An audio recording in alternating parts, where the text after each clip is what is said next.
tinha estava no dia que tinha foi ainda da foi até lá olha foi dinheiro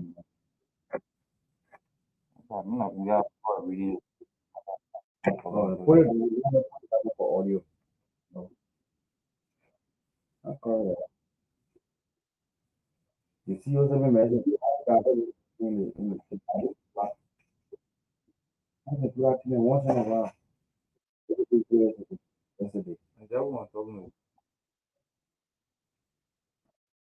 you know how and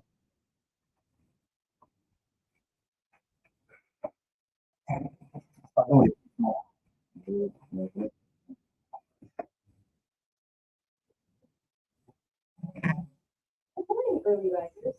You're listening to the Punch Breakfast Show, your ultimate wake-up call, with your hosts Bokai Apartamata and Harris Belly.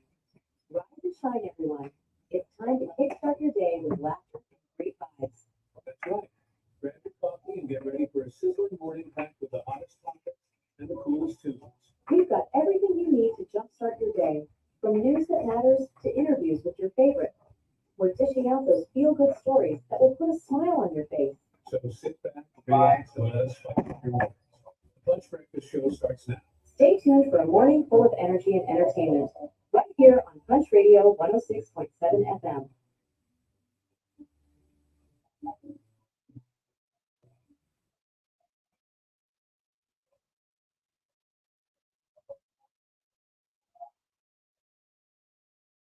Sit back, relax, and let us spice up your mornings.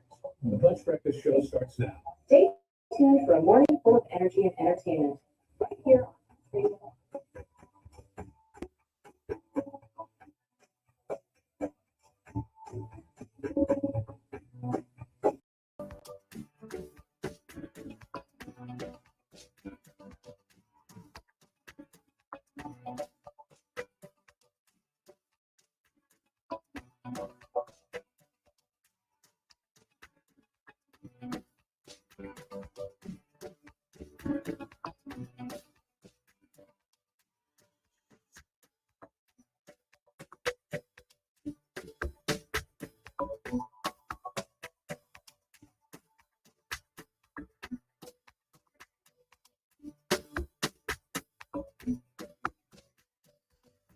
Somebody say TGIF. Thank God it's Friday. Thank God it's another weekend. Thank God it's another day. And it's a sunny, bright, and lovely Friday morning across Liberia. Today is the fifth day of the 7-month AD 2024.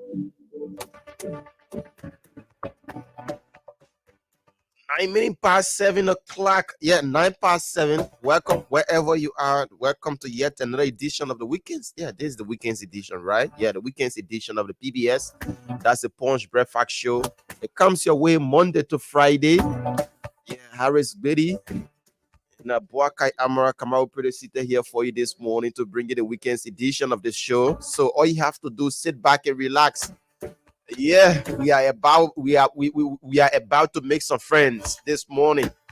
Some will say, yes, I love them. Yeah, I love them the way they discuss the issues. Some will say, hey, man, I get you all. But that's just what it is. We make friends, we create enemies, but no matter what it is, like bro, it's all we have. So that's why we focus our minds, focus our attention in getting things right. Once you are not doing the rightful thing, hey, that's when we criticize you to do the right thing. But once you are for, we notice that you are in line of doing the best thing. Commend you and say congratulations. Let me cross over to my colleague this morning. Harris, good morning. Welcome to the show. Good morning, Buakai, and good morning, everyone. Good morning to the peace-loving people of Liberia. I'm honored this morning to be on the show. It feels good, like you're at the place. It's a weekend's presentation, and I know weekends like this, perhaps we could make friends, like you rightly said. Or perhaps we could further strengthen, our disagreements with those that are not in the interest of the people. For us, once you do what is right, it means it favors the Liberian people. And at that level, we appreciate the conversation. We will use this platform as well to inform you that things that you're involved with, it is good for the people as well. But again, it is the opposite of what we say. So, yeah, good morning to every one of you. And I'm honored to be on the show this morning, boy. It's good to have you this morning, Mr. Gbedi. It's a weekend. I don't know. Is there any plan?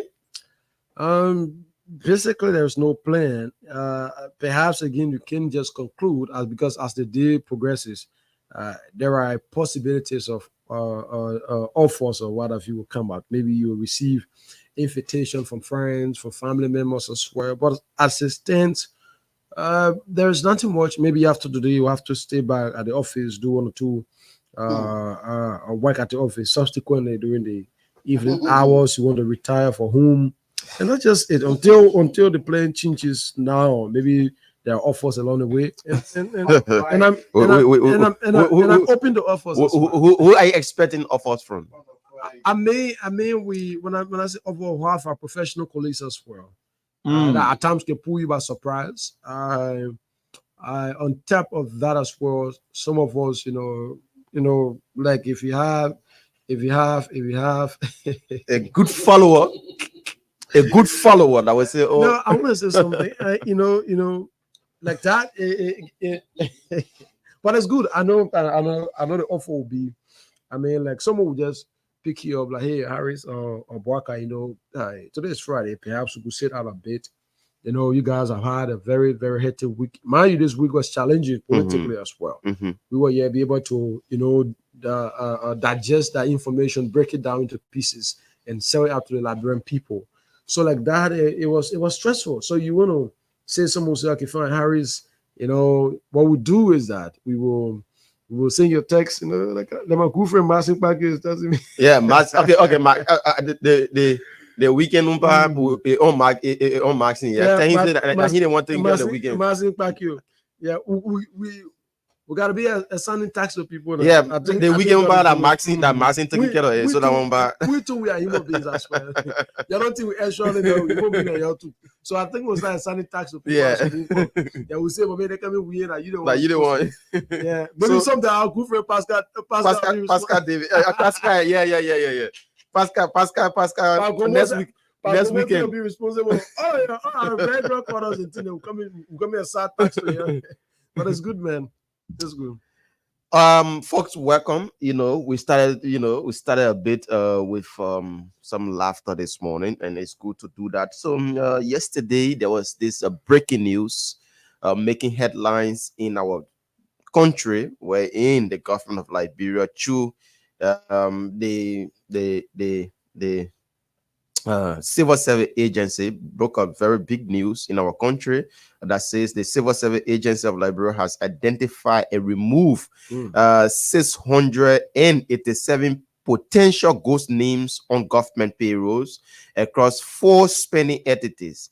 A total of $2,600,000 United States dollar will be saved annually by the national government. CSA Director General Josiah Jokai told a MICAT special press briefing on yesterday. No.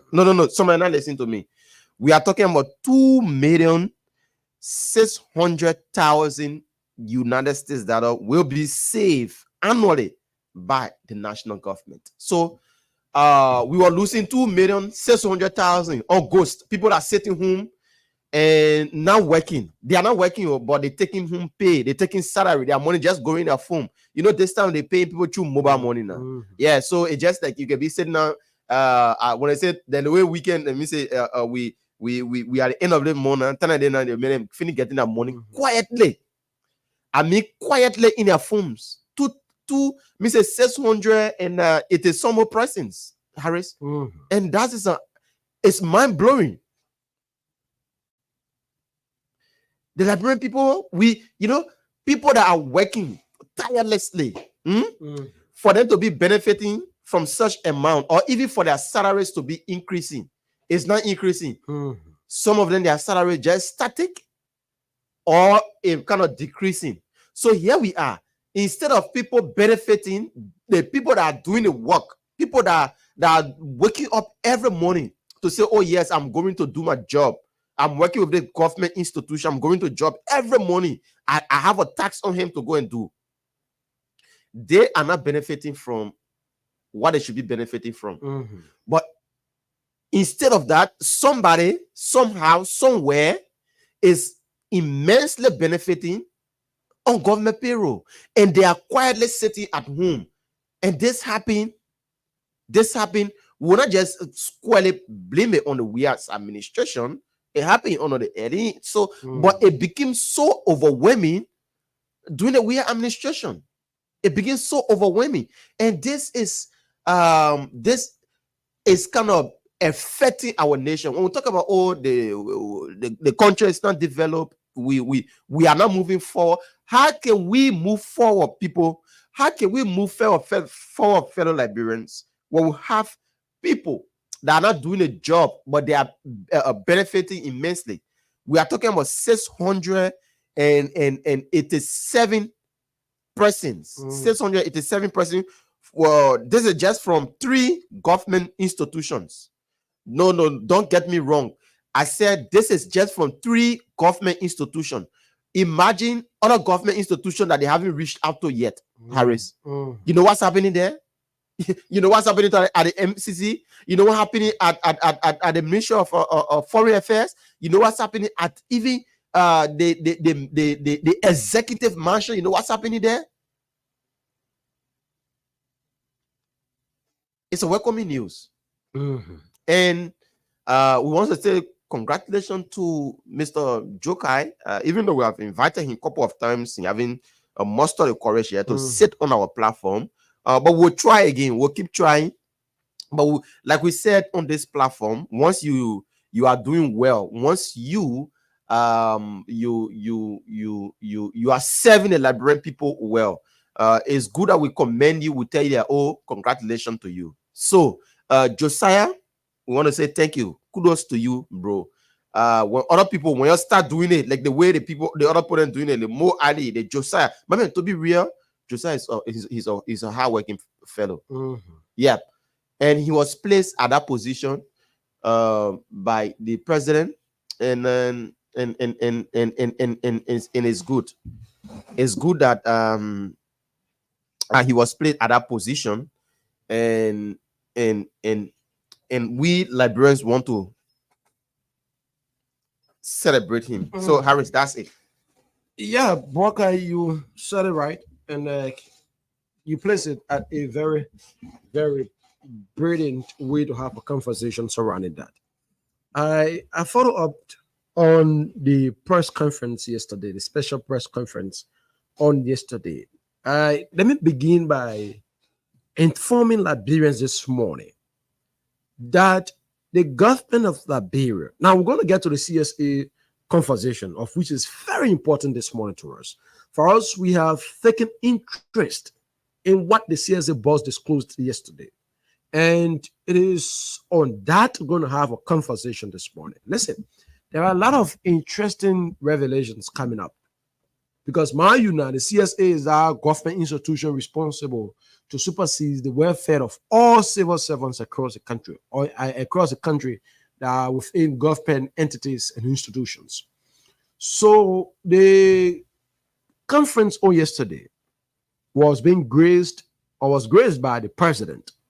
The 26th president of Liberia, President Joseph Boakai, was in attendance and launched the Civil Service Employees Status Regularization Project. Now, we had the Information Minister as well, Jerry Limik-Pia, was in attendance. As usual, we had the CSA boss, Josiah Jokai, was in attendance as well. A lot of Darlington Smith was there, the deputy, the CSA, and the list go on and on. I mean, a lot of individuals across government was present. But there are a few things. Now, it has been confirmed to us that this is the first time in 15 years that a certain president will visit the Ministry of Information, Cultural Affairs and Tourism and address journalists at the Ministry of Information, Culture Affairs and Tourism. After 15 years, this is the first of a kind. So if you were to count 15 years moving forward, then it will tell you around 2008, around 2009, it was the last time. So it was under the Salif administration was the last time that a sitting president of the Republic had a time to visit the Ministry of Information and to address journalists from the Ministry of Information. So what this explained to me is that we have already appreciated the conversation surrounding the freedom of expression, the freedom of press, and the right to information dissemination. That the government is responsible to communicate her messages to the people. And they are under obligation to tell the Liberian people what is happening. Now, the president further modified that yesterday. The president, he modernized what was happening yesterday. Trust me, almost all of the institutions in Liberia, including, if not all, but almost all of the institutions in Liberia, media houses, was at that place yesterday. And the president held the media and provided the information to the people and committed his government, reaffirmed his government stance. When I witnessed that even yesterday, and I said our country is taking a trend.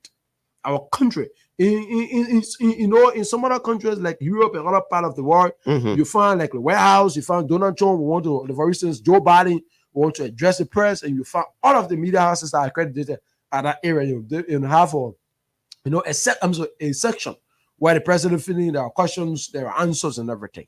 The last time I checked in our country, it has been for years now. That has never happened in executive mansion. What normally used to happen is that the president would prefer, his presidential press secretary, but then, to just address the press. It happened on George Weah time, or if there are critical messages that the president wants to send out to the public, the recorders be played. Usually is being pre-recorded, and be sent out to the media houses. That's how it has been over the years. But President Boakai, only yesterday, he committed his government that they are open to the press. That's for me. That's how the president. The president visit at the Ministry of Information interpreted that conversation. It serves as warning to other government officials that have been reneging on attending or going at the Ministry of Information for the regular press briefing. Of course. So now, if the president can muster the courage to go there, and go to the Ministry of Information at the Charles Benyon Press House, it means that you as a sitting minister, it's a call to you now. When the Ministry of Information invite you, and there's no need of you reneging. And it was so, how we attended it, even though we're not in a hall, but from what we saw from outside, it was mind-blowing. We saw people, we saw reporters that have never had the access to see the president physically. People that are assigned at the Ministry of Information, reporters that are assigned at the Ministry of Information, interacting physically, you know what I mean, for the president to go and mount the podium. And Broca, it was an open press platform. Almost all of the media houses in Liberia had a representative at that area yesterday. The Ministry of Information, let me say kudos to Jeremy Pia for the level of tolerance, because usually at times, at these special occasions, at times the protocol can dictate how many media institutions are needed. But the Ministry of Information had to restructure that hall and have all of the chairs where the journalists usually sit for regular press briefing removed, so that everyone could fit in what are doing pre-recording, what are going live, newspapers, photographers, and everyone was accepted at the house yesterday. I saw the coordination. I witnessed the tolerance of the ministry. I witnessed the tolerance of the president, and that of how well they were able to welcome all of the media houses. It demonstrates, and they serve as a lesson to Kula Fofana. All right? I'm saying there's a moment before we transition to the CSA point. The reason I took this conversation very seriously, if the president at the time visiting the Ministry of Information had, of course, absolute free space for every media house to cover. And you see that because all of the media houses were welcome Buckeye. This morning I woke up, all of the newspapers carried the story positively in the way of the government. All of the online platforms that were down there yesterday took the news from the stance that government is working to clean the payroll. Huh? Mm. But if you deny the press access to the, I'm saying the press access to the information, The way Kula Eh? Fofana doing. like the way you usually do as executive man, so what Mhm. will happen is that you gave people a reason to have sensational headlines. You gave people a reason. Listen, Mhm. every journalist in this country is subjected to the consciousness of truth. When the platform has been provided them, Mhm. they use it on the basis that this is Liberia. Yeah. But if you prevent people, Mhm. and they see it there, you're doing pick and choose. Yeah. Then you feel that certain people important than the others. My man, they both But get, everyone has a unique audience. the man, everybody get their own audience and they have their own editorial judgment. Of course. So they you don't know what a person went say right. What about you? But when the person has the truth with them, Mm. they were part of the truth making process, Mhm. and they were presented the truth. Now it left with their conscience. At that level, Buckeye, it is likely impossible. I'm saying it is likely, it's not possible so that way that you would just come out and just do sensational headlines. Even if the president wants to do sensational headlines, you'll find out that the headlines will be different, but the story detail will be as compared to as what was displayed today. And that's exactly what happened. Go this morning. This morning I was reading to a lot of online platforms, and a lot of different newspaper headlines and things. And they tell you that government is moving on the payroll and all of it. So there's just I'm saying this is just a message to all of you out there. Now, to the civil service agency, which of course is our main point that Black Party plays it. You see, Josiah, we on the platform, we get nothing against you. I on numerous of occasions we have invited you. Some of them you accept our invite. In a later hours, you turn them down. You text us sometimes, 30 minutes to your appearance, you text so that you can make it. We honor some of these things, we will as compared to other media houses who want to take a sabbatical review, or perhaps they want to have you being sanctioned. For us, like we said, whether you are a friend or not, when the good things are done, we'll sit on this radio and talk it. When you do the bad ones as well, we'll bring it to the library people and tell them. So Josiah, we say kudos this morning. We on the Punch Breakfast Show this morning. Now, this is what happened. The Civil Service Agency yesterday confirmed that it has managed to save the government 2.6 million annually. 2.6 million annually. They have managed to save the government that amount. Now, that money was not somewhere just sitting down at the government. I'm saying the government knew about it. No. That was money that was coming in the government account, but it was being given to the wrong people. That 687 persons, because there was 690. It was 690 persons. Out of the 690 persons, the CSA board says only 3 persons were able to show up for investigation. For investigation, yeah. And that biometry, everything was being conducted. Whether or not those individuals are qualified to be on the job or not, that wasn't stated. But at least out of 690 persons identified, only 3 persons were able to show up. So you see, so 687, they are around the atmosphere of Liberia. The women 3 spending entities. Across 3 spending entities. So it's like the normal way it has been done over the years. The broker will take a phone and say, if broker is the director general at that institution, broker sits at the office and see that there is a need, we inflate the payroll. So we need 50 persons. Out of the 50 persons, broker will sit comfortably and go in his community. Maybe you talk to a few other persons, get their names, come and place on the payroll. And more ends, when they collect, he receives the money. Yeah. In some instances, how it's been done, the account has been controlled. They create all of the accounts. Now, this is how it works out. Worker, as a director general, will sit at home, maybe and create about 5 or 10 different accounts. Carry you, for reason, you go create an account to the bank for you. From that to your ATM card. Because once you have the ATM card, you have to pin. When the money is in the account, you don't even need a person there, right? Once you use an ATM card, once you know the pin. And all of the different accounts, they have it. So it amounted to 690 persons. On the 3, they were to show up. 687 persons, Buckeye, was stolen from the Liberian people. 687 persons was stolen from you, Liberians.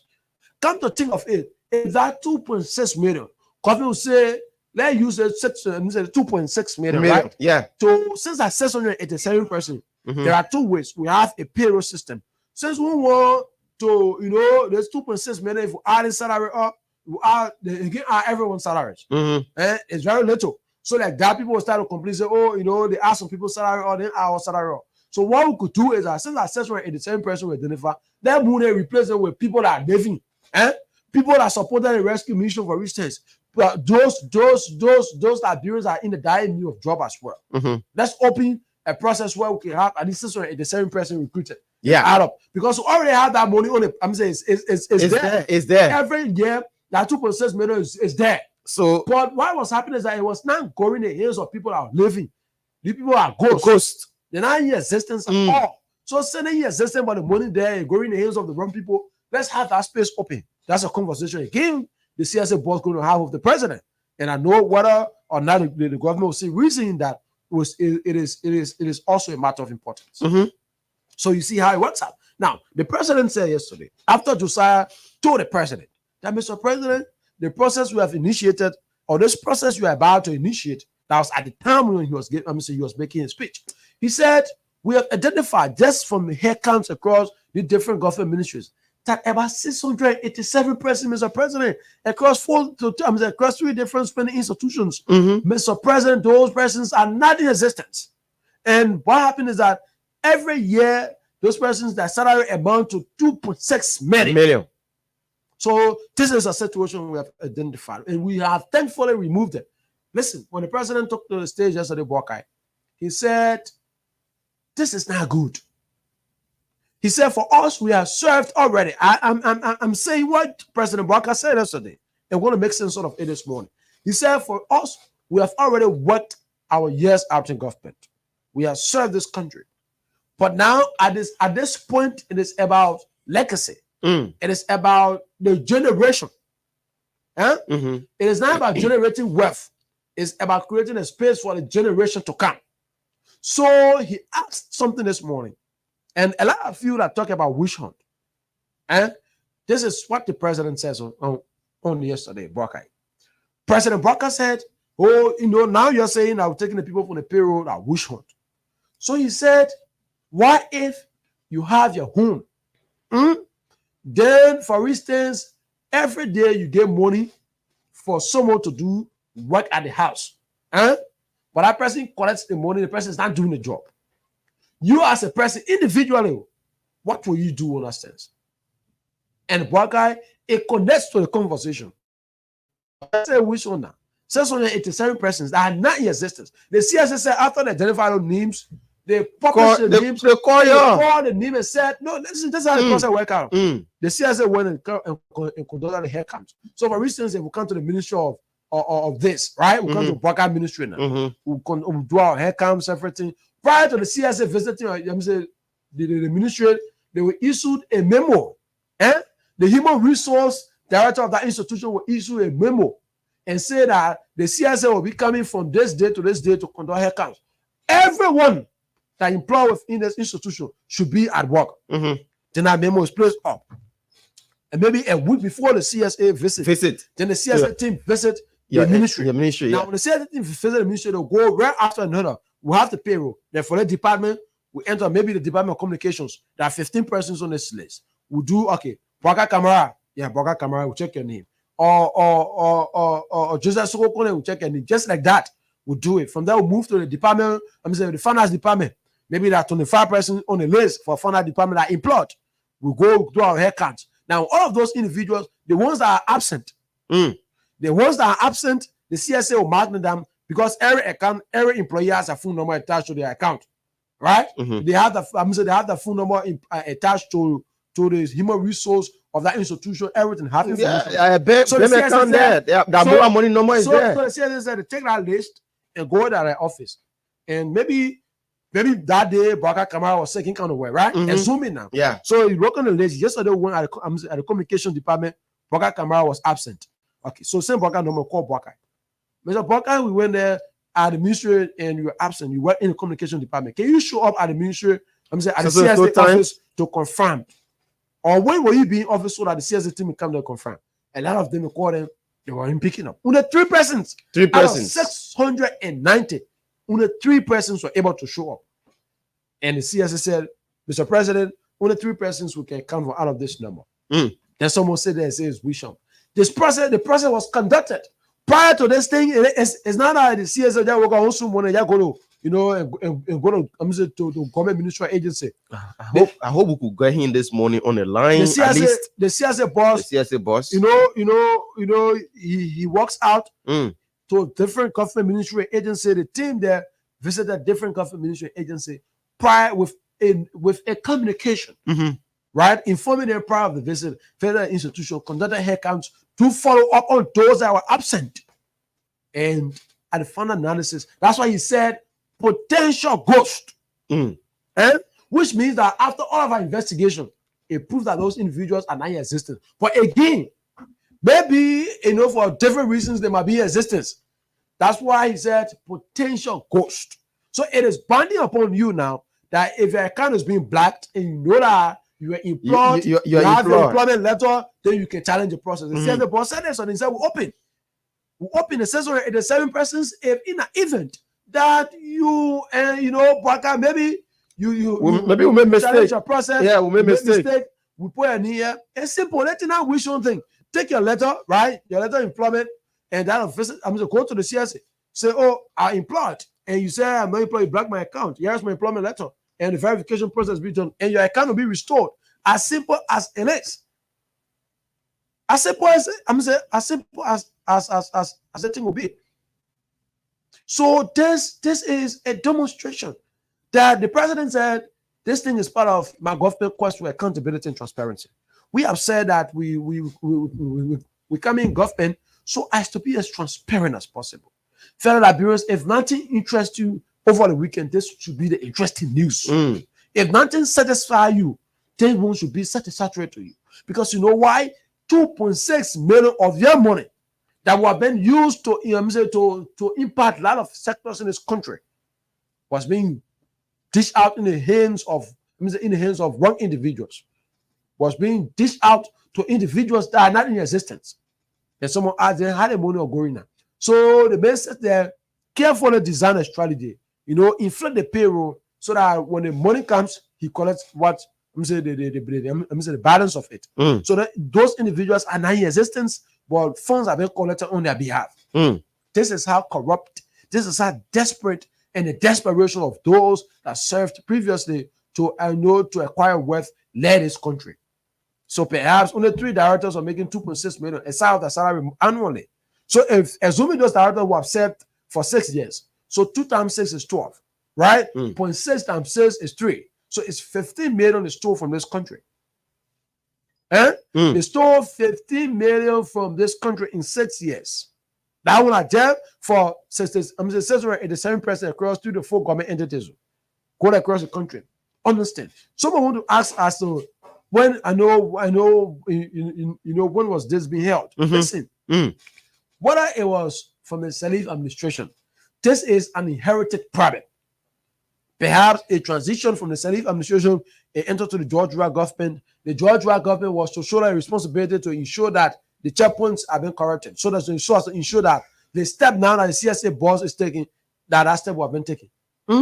Again, whether the George Weah government did not make any effort towards it. So people will want to equip that to his administration. That's what happens. Because government is continuing to, like we said.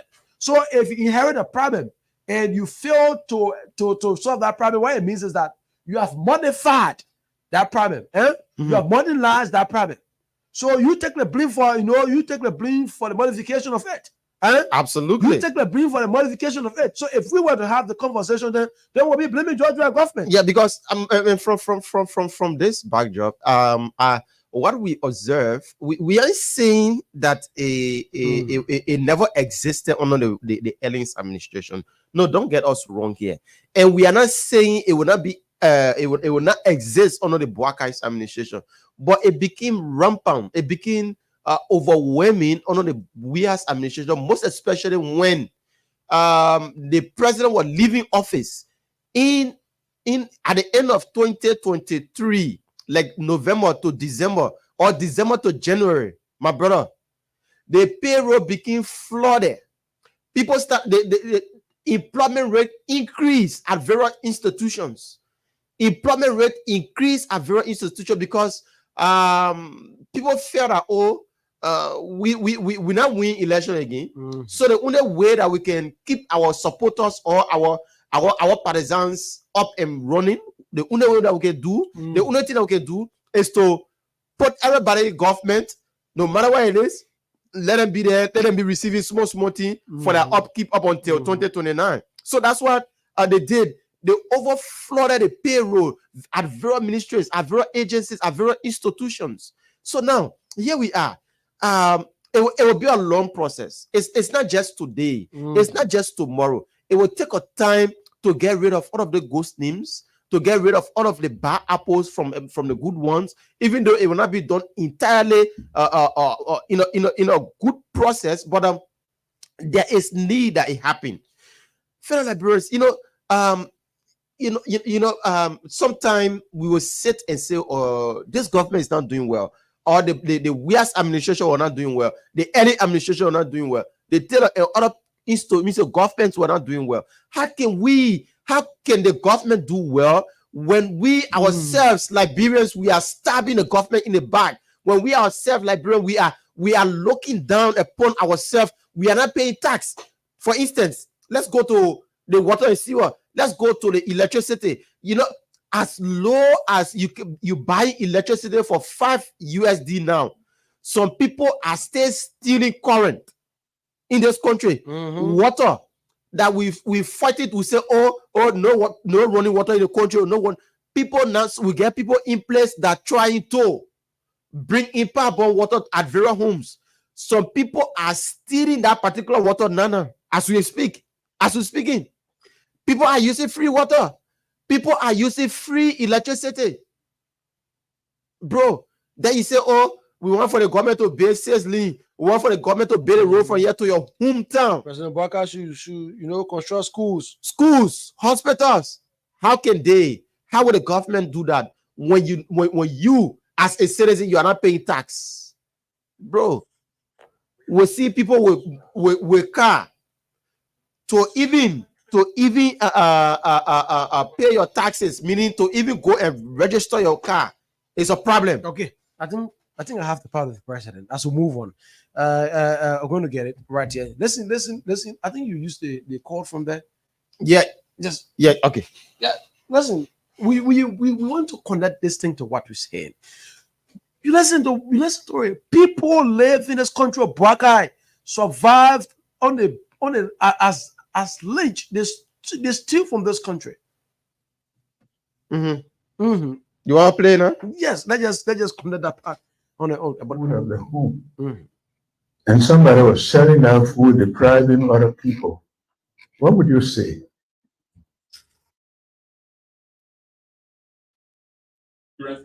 The gross human.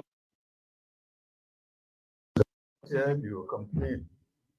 But let me ask you, if you were in a home and you were the custodian of the food of the home, and somebody was selling that food, depriving other people, what would you say?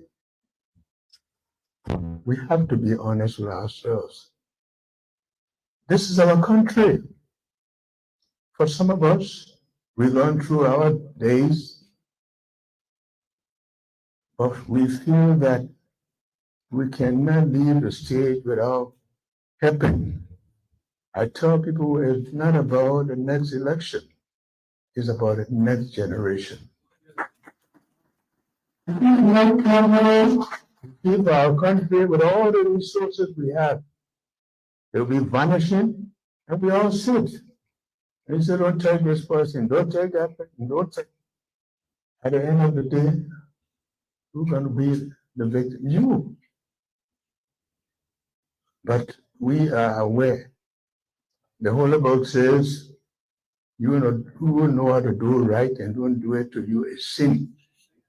We will do what we're supposed to do. And we're not going to do it. We hate people. I don't hate anybody. But I hate people who don't love the country, who want to see the country deprived of all its resources just for the benefit of few. You can make me a friend or make me whoever you want to be, but we will have to do the right thing to put our country straight. The Minister of Walker, you listen to the president.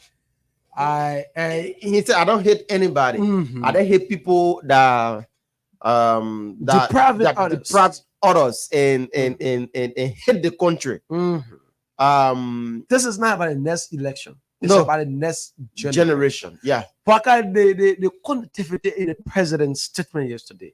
This was before his speech. It was like after the CSA boss has presented the report to the president begin, he was moved. Yeah. He was moved that this thing is happening in our country. Walker, if you look at that video, was that entire part that part you just played was before the president delivered his speech that was written. Yeah. The one that was popular in the executive marshal before the president delivered that speech. Mhm. It was how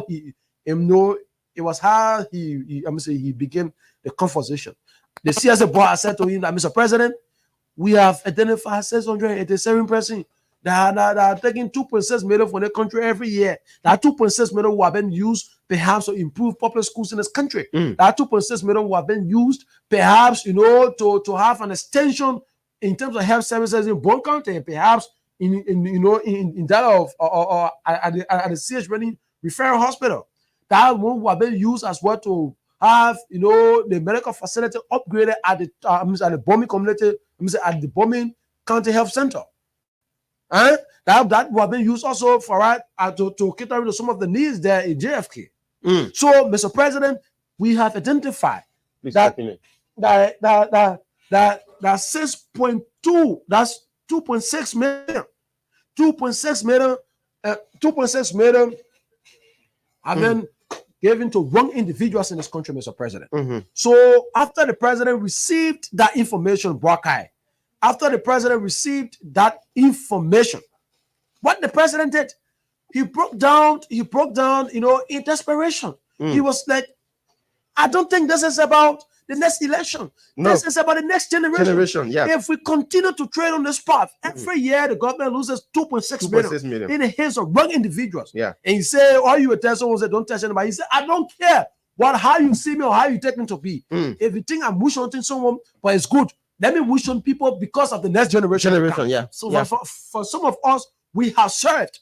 So it is time now we build a foundation that the generation to come will survive on. Buckeye, this part of the president's speech connects the conversation. This part of the president's speech sells out to Liberians as to why said that. And Harris, my point here, before he could make that speech, just that little line that he placed there, I think is the takeaway for the entire program. It's the takeaway. It's a takeaway. That's the That speech major. the president wrote, that speech was just a mere thing, man. And there was a part he said, we will try to employ, we'll try to give people scholarship, and our scholarship will not be based on because I'm from party X, I'm from party Y. I'm from party X, I'm from party Y. It will be based on Liberians. It will be based on, if you are Liberian, this is how you will benefit from say, okay, all right, let's try to play that part, what I'm talking about, where he talked about So that's what he said at the time when we conclude all of this thing that we are doing, the government is sourcing for scholarships. The scholarship will be given now for sedition, it will be given to seditions as well. Listen to what he said. This is what because we don't have money to retain them, qualified teachers. This time around, we want to make sure that we retain our people, that we train. And I'm saying today that we are seeking scholarship. The scholarship will be to seditionists, to everybody, every young person. that was the part. That was it. It will be to seditions, to everybody. He was so specific in a sense that probably some people be thinking that, the president, the scholarship you're talking about will only be for he won, and it will be for his supporters and people. He said, no, Mhm. It will be for everybody. For everybody. Everybody. Whether you are Sedition. seditious will benefit from this scholarship as well. This is what the president said. Seditious will benefit. But to get that, to get to that point, is that the thing of a vision that everyone considered. Boakai, a true leader, the definition of a true leader. A leader who means well for his people.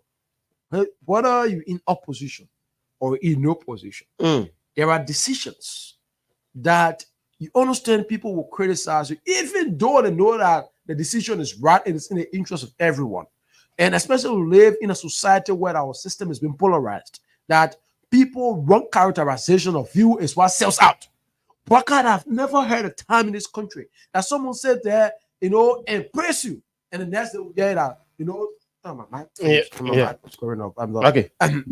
That a day someone praise you for what you can do, Boakai, and the next day we get it takes over the social media. It is difficult. Boakai, you said on the show from 7 to 10, you say the best of things that you receive hundreds of calls, everything. Nowadays, if someone points out, Boakai did a splendid job. Splendid job today. It takes time for people to even, say all that information. Yeah. But if someone here take and say, oh, Boakai, we get this on Boakai. Yeah, we say Boakai rape. Boakai rape, for instance. It will make the Interior minister, it will flow on the internet. yeah. This is how we have a country. So the president said, I'm not bad about that. If you think this is visions, this thing we do in the interest of the people. If every year the government saves 2.6 million, times the 6 years I'm president, that's 15 million. If we use 15 million at the end of our tenure, for instance, now, and say, oh, the 10 million we are using, I'm saying the 15 million, we will have a portion of it directed towards health. And perhaps maybe we can build a hospital and say the ghost needs the ghost employee hospital. Okay, the ghost employee hospital. A demonstration or the ghost employee clinic. The ghost employee clinic. It's a demonstration that the ghost money that the government took about to build a hospital. 2.6 million. We have Ghost Institute of Liberia. Yeah. Definitely, or just something. Or we found a name for it. Or we say the ghost road. Or in Douala. Ghost employee fund. Yeah. Or perhaps we could have a street. Or perhaps we could have Boakai. I'm doing my mathematics here. 2.6 million every year. The government says when they ghost, they ghost. So the 2.6 times the 6-year president, Boakai is president, that's 15 million in total. So if you will have 15 million Boakai, now come to think of this thing, 15 million, 15 million could build a hospital, 15 million could build a school, and 15 million could build a road, a corridor. Now the government will be intentional, Boakai. The government will be intentional to have that 15 million. Let's say we construct maybe we construct a road from here to Accounting and say we call it ghost corridor. Or perhaps we construct a school. We say the Liberia Public School, the owner will say funded by ghost employee funds. No, the reason we're doing this is intentional so that our children will come and say, oh, what the meaning of the ghost? Then we'll have a time of our history and say, oh, there are certain group of people on government payroll. They were not even existing. They were stealing from the government, so the government took them from the payroll and used that money to build a school as a sample. No, for me, I think it will be good when we'll have a technical college. That is good. That's the best thing. A technical college. When we say the Ghost Technical College. The Ghost Technical College. That thing will serve as a hatred. A lot of people will be concerned. Already, we want to expand our tourist sector. But I saw when tourists, when they come in the country, we will take them to the institution. We say the Liberian government at our time, the government will carry on, in a strive to fight corruption. Part of that as well, strengthening accountability and transparency in government. The government identified some 687 persons that were never here existing, but they were taking pay. So the funds amounted to 2.6 million every year. So the government decided the 2.6 million at the end of 6 years is 15 million. They used the 15 million to construct this technical college with a demonstration to Liberians and the generation to come that those persons were stealing from this country. That if it was not because of the attitude, we could have had more of this institution across the countries. If it was not because of their attitude, it was not because of the corrupt deeds, we could have had more of this in this country. So that's why the government intentionally built this technical vocational institution and name it the ghost employees, technical college or whatever, as a sign, as a demonstration that this too we can fight this thing all together, Buckeye. How I wish we will see that time in our country. Very soon. Very Man, soon. I'm telling you. We hope to see that. And folks, we thought it wise in bringing you this, and it's very important. We will have a guest by 8, right? 8 o'clock. Okay. So we'll take few calls this morning. The phone lines are open right now. Coming up 0778. For the men, you can call 0778 665 699 0778 665 699 or 0880 561 644 0880 561 644. Our mothers can call on 088 that's 0776 549122 for the women. 0776 549122 for the women. 0776 549122 for the women. Let's go to the phone line and take our first caller here. Good morning, welcome. Good morning, the President Nise. Cool. Welcome, my brother. Thank you, Chief. And let me say good morning to Irish and the brown people. My name is Kwewu with Covey, and I started this conversation by a dictator smoke all the morning by an embarrassing lawmaker. Thank you. You see, this is why at times when I hear people saying that Ambassador Buakai's government is. Oh, I don't know what's happening to your. I don't know. You just left the line at that 0778 665 699. Let's take a female on this line. Good morning. Good morning. Yeah, good morning, man. Yeah, where joining us from? Justin Omega calling from Rabasi Highway. Welcome, man. Well, thank God for going through today. Mm. Yeah. You're taking very, very much. Well, I really want President Baka to really save the civil servant big men. He really doing well. He really doing well because all of those goals needs. All this, let's say, that president, we are getting that money. He don't want getting that money. Somebody to agree to him. But I think we're taking for President Baka. Every heady agenda, God will reveal everything. God will reveal, we will enjoy in the state here. Those that don't want to see him, they will go down and beg him. Thank you, my brother. Thanks so much for calling in. 077 for the women, 0776 549122. That's for ladies. Let's come back to this line here and take this person. Good morning. Welcome. Good morning. Good morning. I'm doing pretty well. Your name is joining us from? My name is Mike Johnson from FBA. Okay, welcome.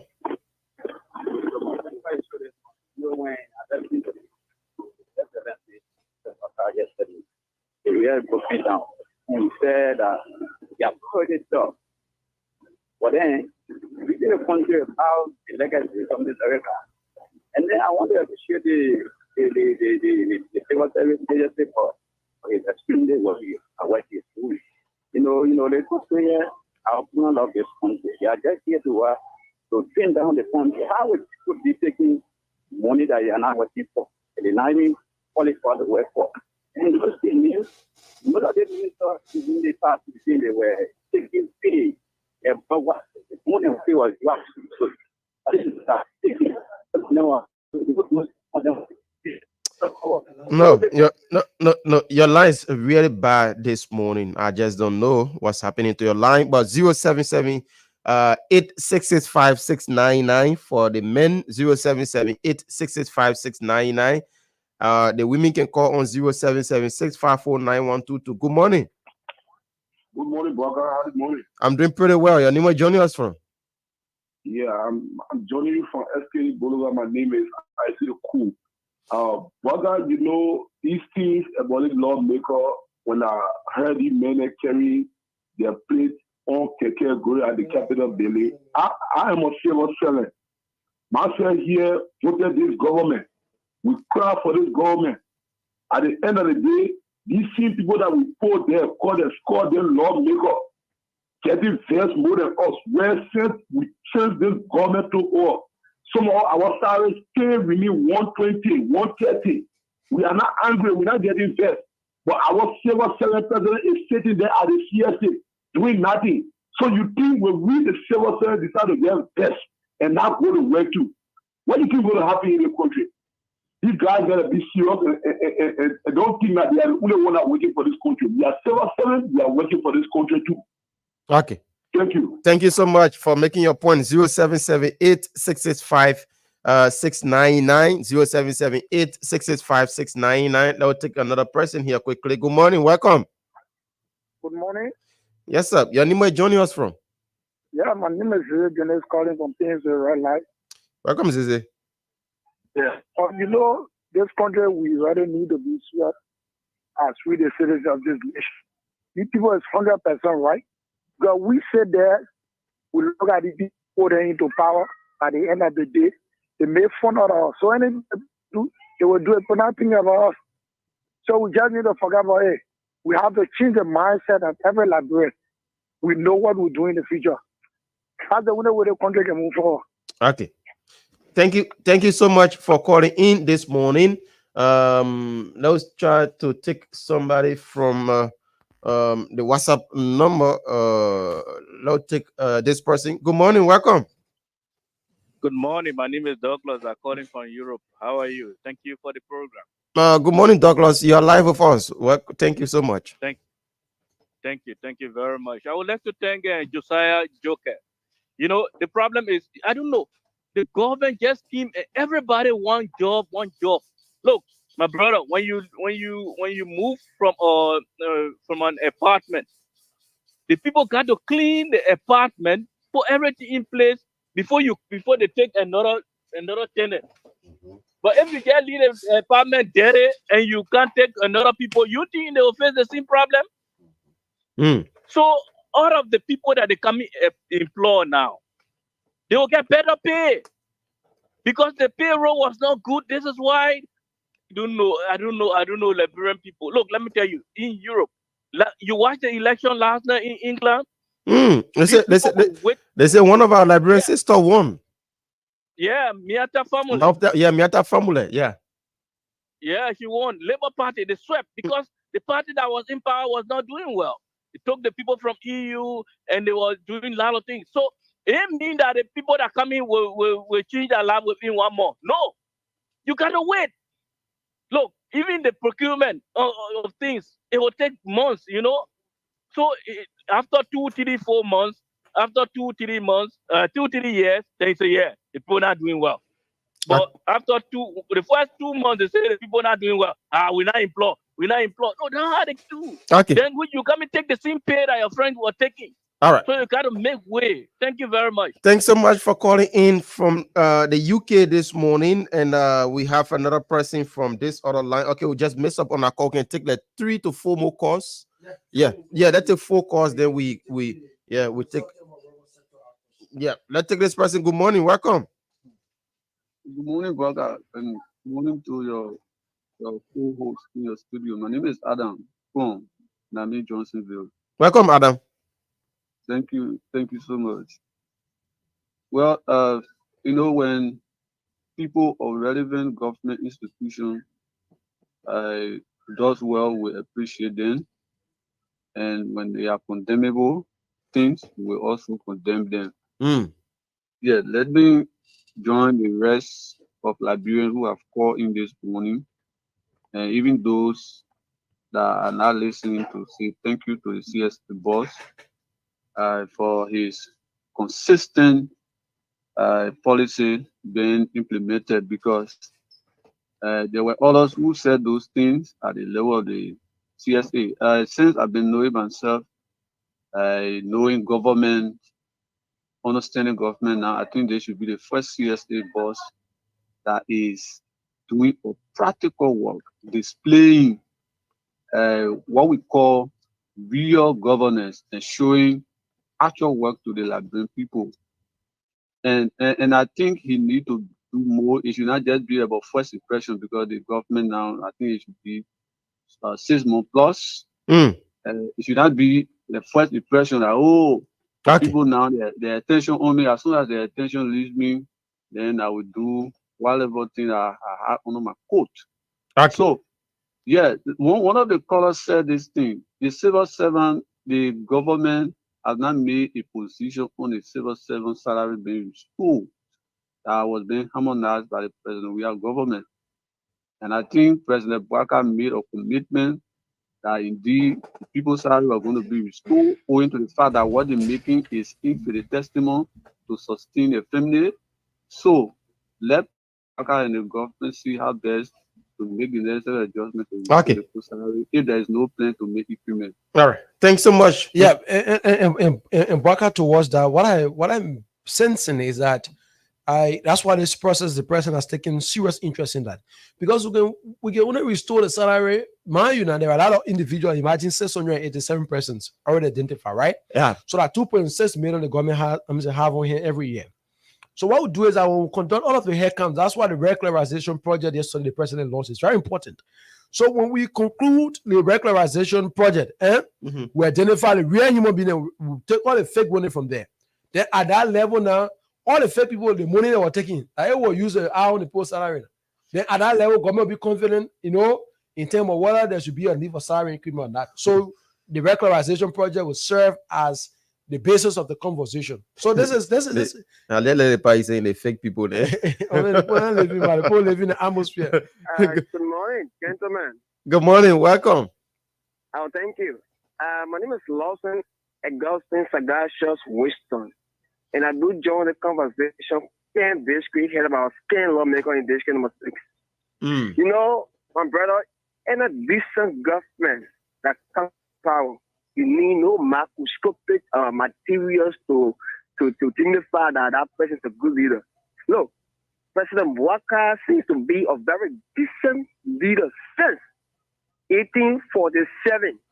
On a very serious note, I be listening to the president, man. My man, everybody can say that. Man, everybody can say that same thing. Joey Abu, there they say that we was the best president, so that you're turning to say Bouaka the best president. I understand, my man. You listen to the man how he spoke, right? And you are a journalist. You can critique and analyze his statement. I think it's something that even the kind of scholarship discussing is not about partisan. Not the kind of state government that would be a past government that took over towards everything, that can lie to all, talk about a free tuition payment. I will pay a lot of money to the University of Liberia. No, that kind of thing is not necessary. So I think that President Bouaka seems to be government, and he will see how best to push the country forward. Thank you. Thanks so much. We take like 2, right? 2 more calls. 0778-665-699. You just don't want to miss the next conversation that's coming up. It's a mind-blowing conversation. You don't even want to move from near your radio because it's gonna be heated here shortly. Let's take this person. Good morning, welcome.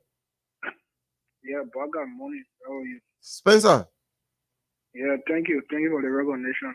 I'm Lawrence Spencer and Johnsonville. Welcome, my brother. Thank you. Let me start quickly with the Keke, Lomego, Ryan Keke, and all of the show up and all of that. For me, I condemn the way we're hearing, tampering, the quote-unquote lawmakers in this country.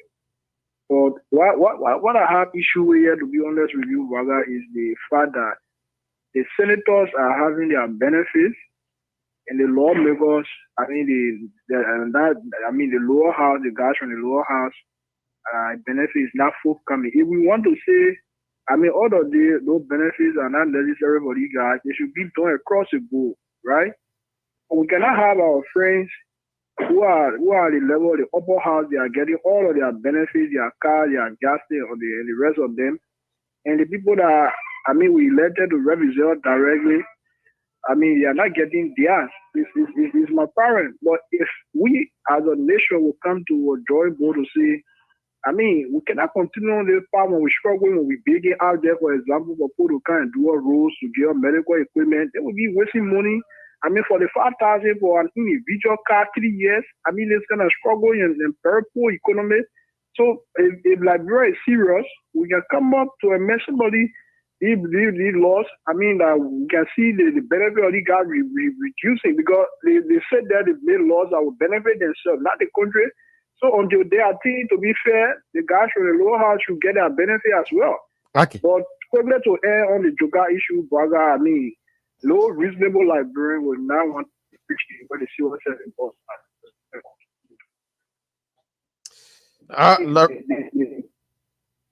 Spencer, your line just go. We'll take our last call now. Then we transition. We bring in our guest. We'll take our last call.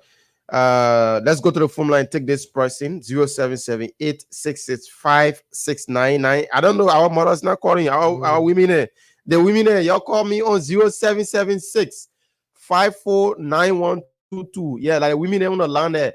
If you're a lady, you want to be a part of the conversation, call me on 0776-549122. Yeah, like the women on the line there. So 0778-665-699, 0880561644. All right, let's go to take this person, this lady, as our last call.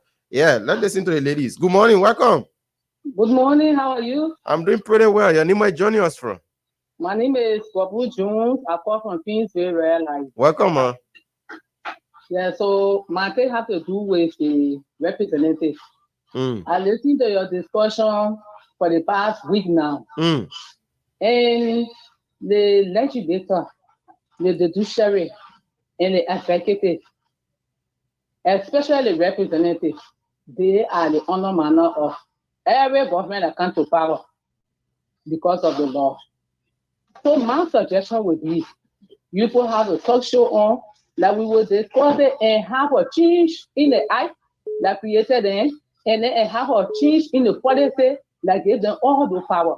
The money is too much and they are not doing nothing. Like somebody said on the radio the other day, they should be paid across the board, 5,000 each, meaning so the representatives, all of them, and all those guys saying this one, that one, be off. Let them use that money to buy their car. It's too much. If they will give them the 45,000, that 45,000 should be used for the whole time, the whole 6 years. It shouldn't be 2 times. They are not doing nothing, and they have gone to protest. So what are we going to do after civil servant? I'm not even taking the pay that I went to school for. What are we going to do?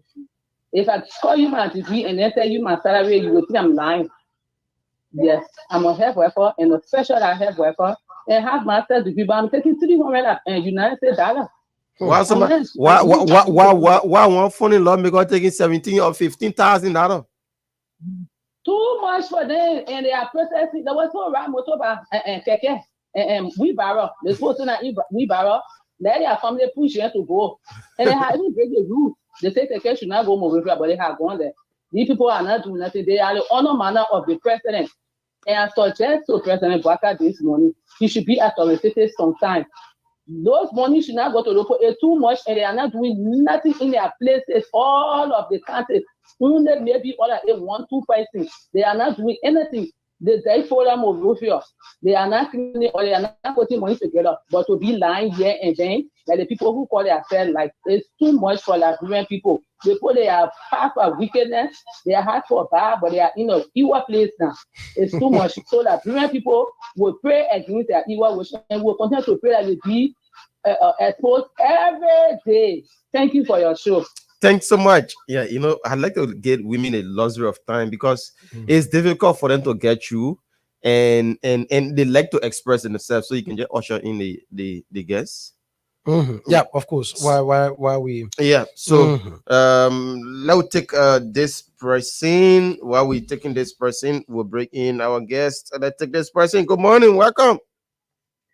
Yeah. Good morning. Yes, sir. Your name, where joining us from? Kelvin Izeme. I joined you this morning from Monrovia.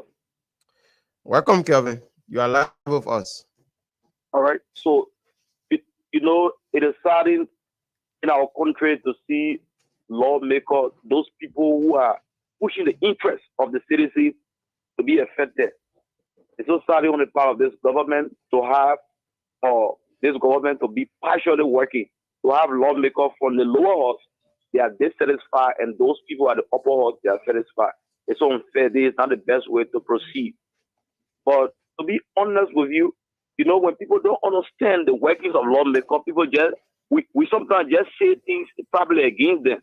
Or lawmakers to or 45,000, I see no problem with it. You see no problem with it, right?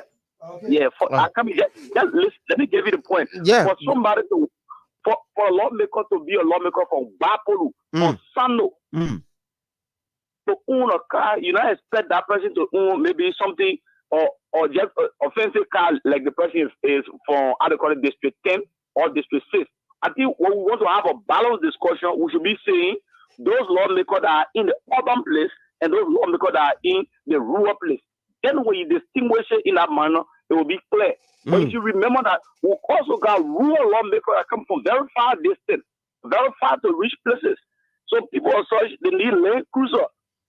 All right. So for you, you see no problem with people getting $45,000 for car, right? Based on their location. Okay. All right. All right. Listen, I just don't want you to get it wrong. No, but if you didn't make your point, I'm not. Are you hear me say anything? Hey, my dear brother, I say the argument should be we should distinguish. Bro, you finish making your point. So you want coerce me to say to agree to what you say? Hey, you finish making your point. Brother, so can I conclude? Okay, conclude now. Conclude. To conclusively conclude, this government has to pay attention to both the citizens and that of their own plan that they came with. The problem for our country is not because lawmakers. It is because Liberia as a country, we don't have a national agenda. Every government. So okay. Let me ask you this question before you go. Go ahead. Since your existence, which government you think had an agenda and pushed the agenda of Liberia forward? My brother, this is the best question that I've ever, listened to from a journalist. It's not that I don't know you in person. Let me say something to you. The main reason you see America as a country is progressing is because America had a national agenda, a fixed agenda that every president or every country that we like to make business with, they have to go by it. But our problem in Liberia is because we don't have a national agenda. I don't want to be partial to say, oh, the past government, the current government. That was my question to you now. So you haven't seen any government that have been working in the interest of Liberia or that had agenda and have been working towards that agenda towards the Liberian people, right? You haven't seen any government of such? No, to say that, I think the same word I use me to say, I shouldn't coerce you. You yourself do not coerce me to say what I don't want to say. Yeah, all right. So you have conclusively concluded, right? No, our speech that made me to learn. So to conclude this morning, let me let you know that we as a country, our problem is not a one-day thing. We have to settle to have a national agenda to see Liberia moving on a progressive path. Other than that, everything government account will continue to criticize and things will just continue to work away then. Okay, thank you so much. All right, thank you. At least you don't say, oh, the mail call me awful. So but that's just why it is, Harris. Yeah, listen to the different colors and the conversation surrounding that is good. So we move on. We have our guests already with us. We transition the conversation now. Yeah, so please just close to the microphone. Just close to the microphone. Yeah. This morning we're going to talk a lot as well. We initiated this conversation sometimes of Wednesday of this week, and we felt the need that it is important to bring the actors in the sector to come and have conversations surrounding that. So we have with us the consortium of rubber sector actors of Liberia. As our guest this morning, a team of two. Yeah, but we'll go across the table to for self-introduction and perhaps the position each of them occupied at the consortium of rubber sector actors of Liberia. So we'll move from the far end, then we'll close up. You want to tell your name and the position you serve as the consortium? Thank you very much. Your mic is not coming through. I think you have to use the next mark. Just transitioned. Use the next mark there. So all right. Yeah, I think with that will be okay. I think that is on. Yeah, just lift it up towards you a bit. Okay, fine. Okay, you can go ahead now. Yeah, thank you very much for the invite. My name is Clinton and Bose. I'm the head of the secretariat of the Consortium Rubber Center out of Liberia. Okay, and we'll move to the gentleman. You want to tell your name as well? My name is James W. Sekia. I'm the chairman for the consortium's rubber sector actors of Liberia. Sekie. Yes. Is it from Nimba? You got it right. Can you give us a definition? I'm saying the interpretation of Sekie. I believe it has some interpretation. Of course, it has. Killed in the manner that is mean a very strong animal. Let me say gorilla. Okay. So you are very strong man. Very strong. I wish someday You I'll can't know. easily break me. I wish someday I'll know the interpretation of my name Billy as well. I've been thinking. All right, but we'll go across the table now. We have the president and the head of the secretariat at the consortium of rubber sector actors of Liberia. Let's begin, Mr. President, giving an overview of this organization. I mean, when you individuals within the rubber sectors felt the need to have a consortium of such kind. The rubber sectors actors of Liberia is a conglomeration of rubber farmers, rubber brokers, truckers, rubber exporters, and forwarding agents at the National Port of Liberia. And this institution was established. The primary objective is to bring all the actors together to protect themselves against attack from people who don't want to see the actors of rubber in Liberia survive. Again, are there people of such? Yeah, there are people who want to see Liberian down, who would hate to see Liberian progressing, and we've been on it for decades. So this time we thought that they were wise to bring all the actors who have been victimized by the actions of those people, so that we'll be able to protect ourselves, protect our members, the farmers, the brokers, those groups that are journeying to you, protect the national economy, and protect the Constitution of the Republic of Liberia. So as we speak, since the establishment of the consortium, those quote unquote you refer to as the forces that was, the forces working to destroy you rubber sector actors. Since the establishment of the consortium, how has it been like? I mean, do you still see or still been affected by the actions?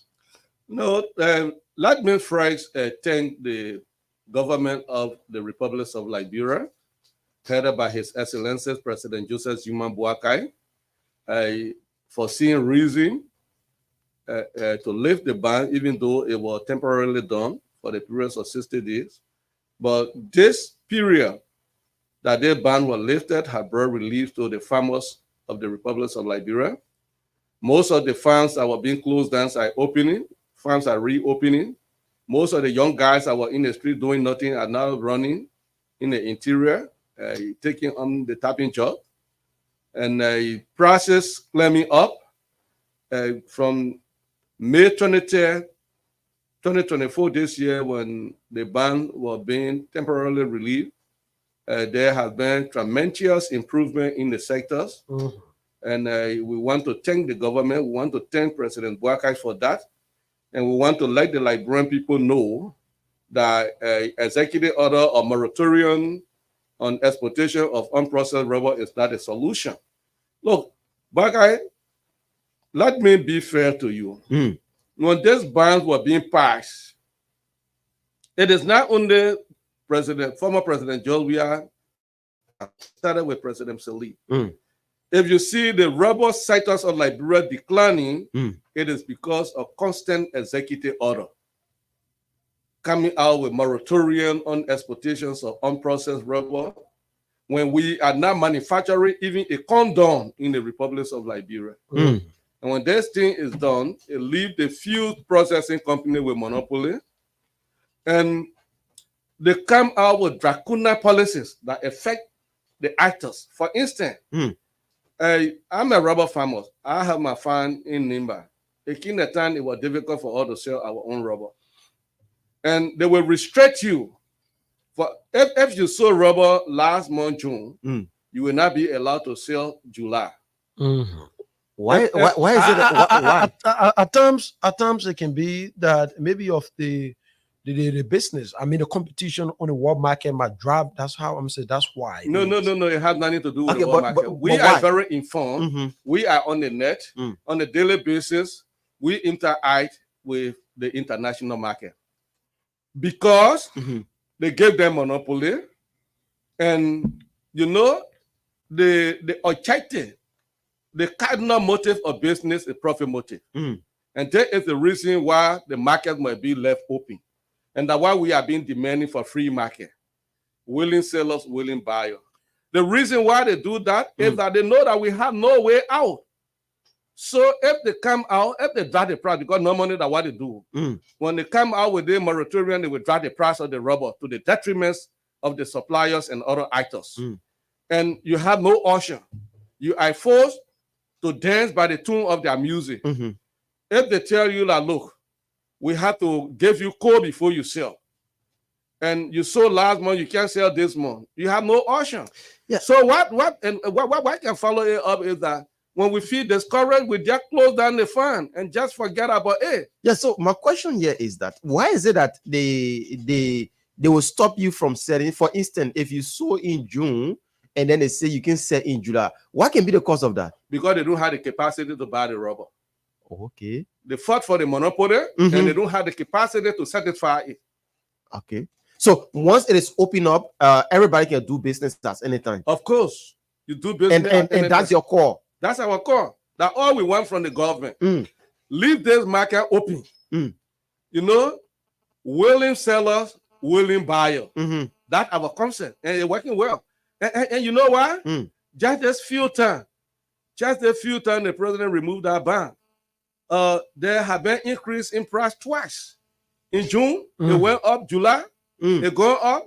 In August, I'm expecting it to go up because of the monopoly. I mean, or how you call it, the competition, rather. So there's no more monopoly on it for now. For the few time for now.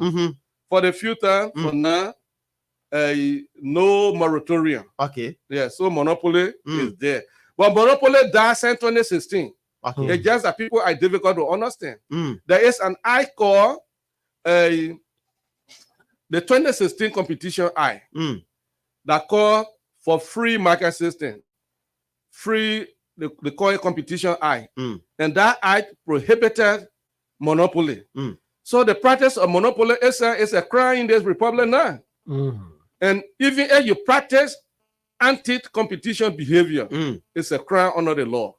And I hope our people will be able to follow all those laws and implement it to the fullest. Before we get to the secretariat, the head of the secretariat, I want you to give us, a comparative analysis in terms of how was the process like if we were judging around 2007, 8, 9. That's we just returned from the Civil War, as compared to how the sector has improved.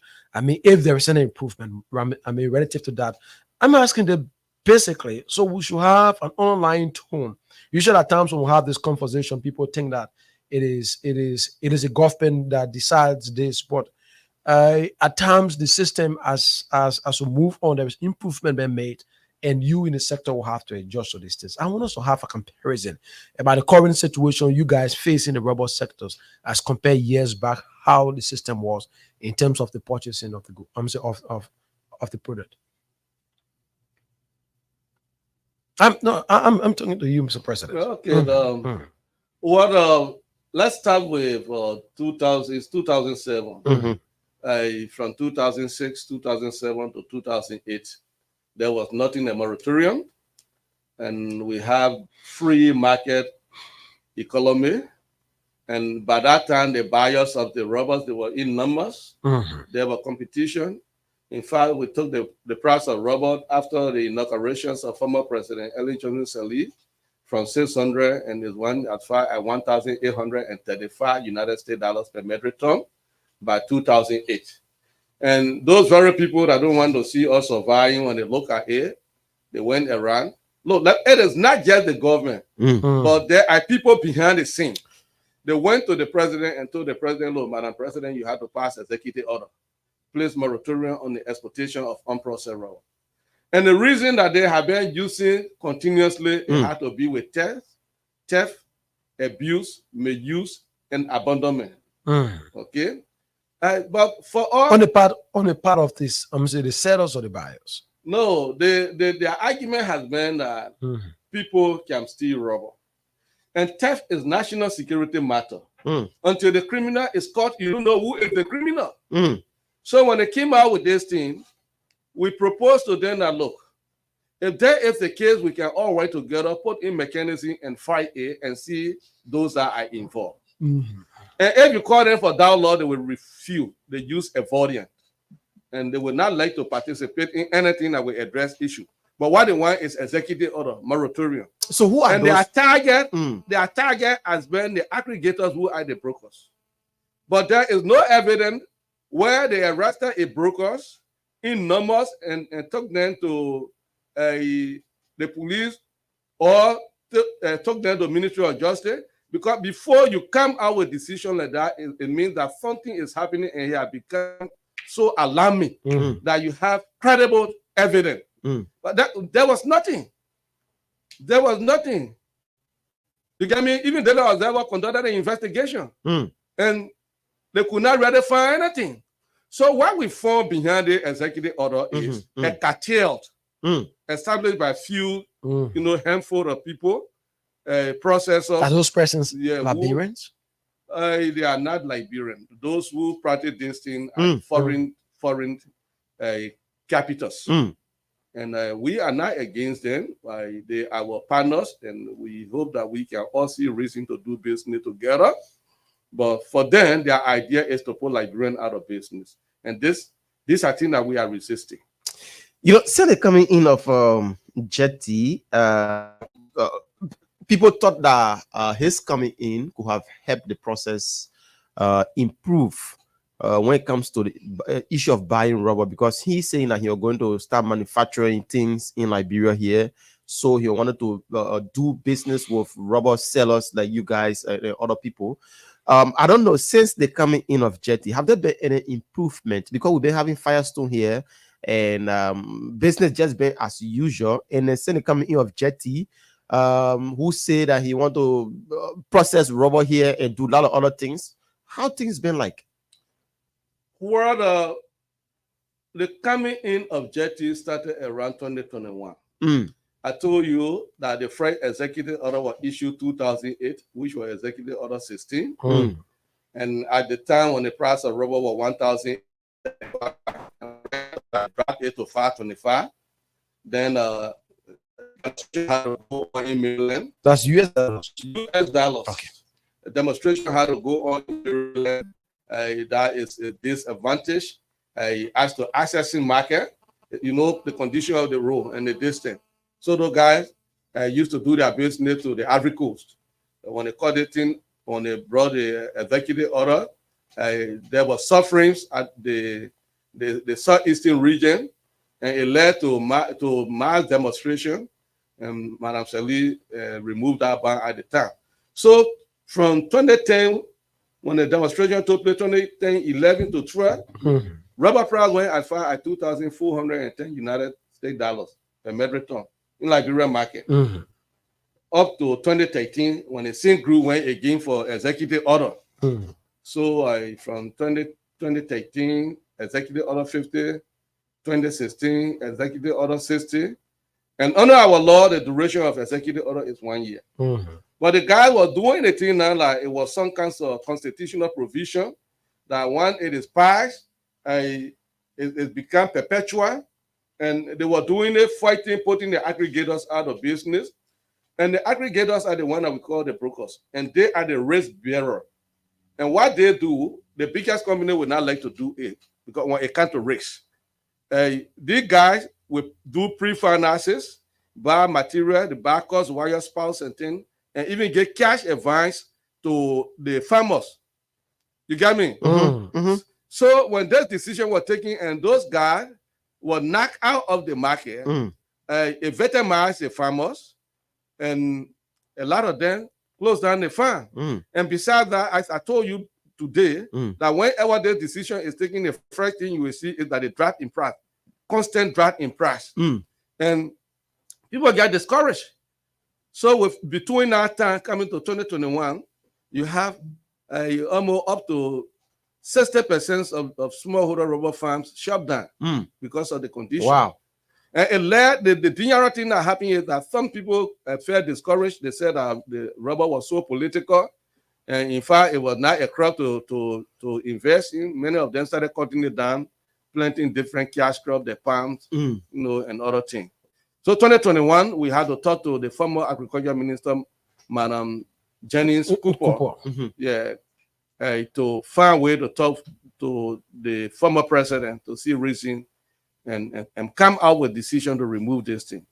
And I might also tell Madam Jennings Cooper, even though she is not a minister now, she did extremely well. And when she observed it and did her investigation, it was proving. You will go in the various counties, you will go to towns and villages, you see people rubber pack, turning black, becoming oxidized because no buyer. And it was upon that buy drive that she asked me, she said, but can you find people to come in and buy? I said, yes, we have contact.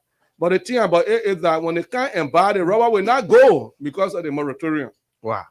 So she said, okay, but you have to find people. My people will not suffer like this. And Bwaga, what I'm telling you, those who I honor my voice will agree that it used to take sometimes 2-3 weeks for you to just do one seal. You will find more than 140 to 150 vehicles lining up from the 26 gate almost coming to the police station. And you will be there for that length of time. Yeah, wanting to sell. Yeah, because you want to sell, and there is no way for you to get in. And the price will be determined by them. The price is determined by them. At their disadvantage. At the detriment of we, the producer, and the other actors. As a matter of fact, the vehicle that the rubber is in, you are also paying for that time. We are paying for it. Okay. So now this brought the collaborations of all of those actors who become victims of the circumstances. So if you see the truckers and all are part of COSA, that's the reason. So those that had no reason for making confusion with all, were making confusion with all. Because the rubber in the main vehicle, the man want to go hustle. Yeah. And you keep it in for a week or two. And each day the man will be hiding. Yeah. So at the end of the day, you sell the product, you are left with nothing. Wow. And so now you're not even able to pay the vehicle owner. You're end up in confusion. And why it was happening in the Firestone era, it was also happening to LAP. I'm aware of a situation where one of my guys I sent with rubber spent 1 month in LAP. 1 month? 1 month. Which just to sell. To find a way to sell. Wow. So I want the Liberian people and the government of the Republic of Liberia to understand that there is nowhere that Liberian can go to have advantage other than Liberia. Yeah. It's our home. We can't live in our home like foreigners. That we are in exile. This is wrong. It must stop. This is wrong. And foreigners are taking advantage of us. And they are the ones that are doing that, taking advantage of us. I want to, perhaps you could disagree, that in the wisdom of the government as well, if we have an open market system, perhaps like in your recommendation, there's a need to have the moratorium completely removed so that we should have, our farmers have easy access to those that want to purchase a commodity. I want to say that it could also give rise to less price, I'm saying in terms of pricing, because the more we have people coming on the market, that's the lesser it becomes, everyone thinks of it. I mean, the way I'm saying that's the way he or she feels. I mean, to have their own product being sold or being bought at that level. But if we had just 1 or 2 persons, and we have those persons have a fixed price attached to it, and we can move in that direction instead of having an open market system where everyone will be influencing the price at their own will and pleasure. There is a reason why we are calling for free market. Willing sellers, willing buyers. And let me just give you some of the advantages. First, when the market is open, the price of the rubbers will continue to go on, even though it fluctuates. When there is problem at the international market, we will know. It will affect everyone but it will be an extent that will be justifiable. It will not be where the price is good at the world market and people stepping on it because they want to enrich themselves at the detriment of the producer. Besides that, when that is done, it helps the multiply effect spread to other businesses. Okay? So understand that the only agriculture products in this country, agriculture export products in this country, and that have that advantage of attracting foreign exchange in the economies is rubber. So when you tamper with it, and then the farmers are discouraged and they find a shutdown, you put the economy at risk also, because you will be importing more. A sound economy is an economy that you do more exportations than importation. So when your importations exceeds your exportation, I mean, you are not performing well, right? Because you don't have to be a rocket economic scientist to understand this. When you import, you take the money from your country and send it out. And the only thing that comes is the goods, right? But when you export, you attract foreign exchange and bring it back into the economy. Then you build a sound economy.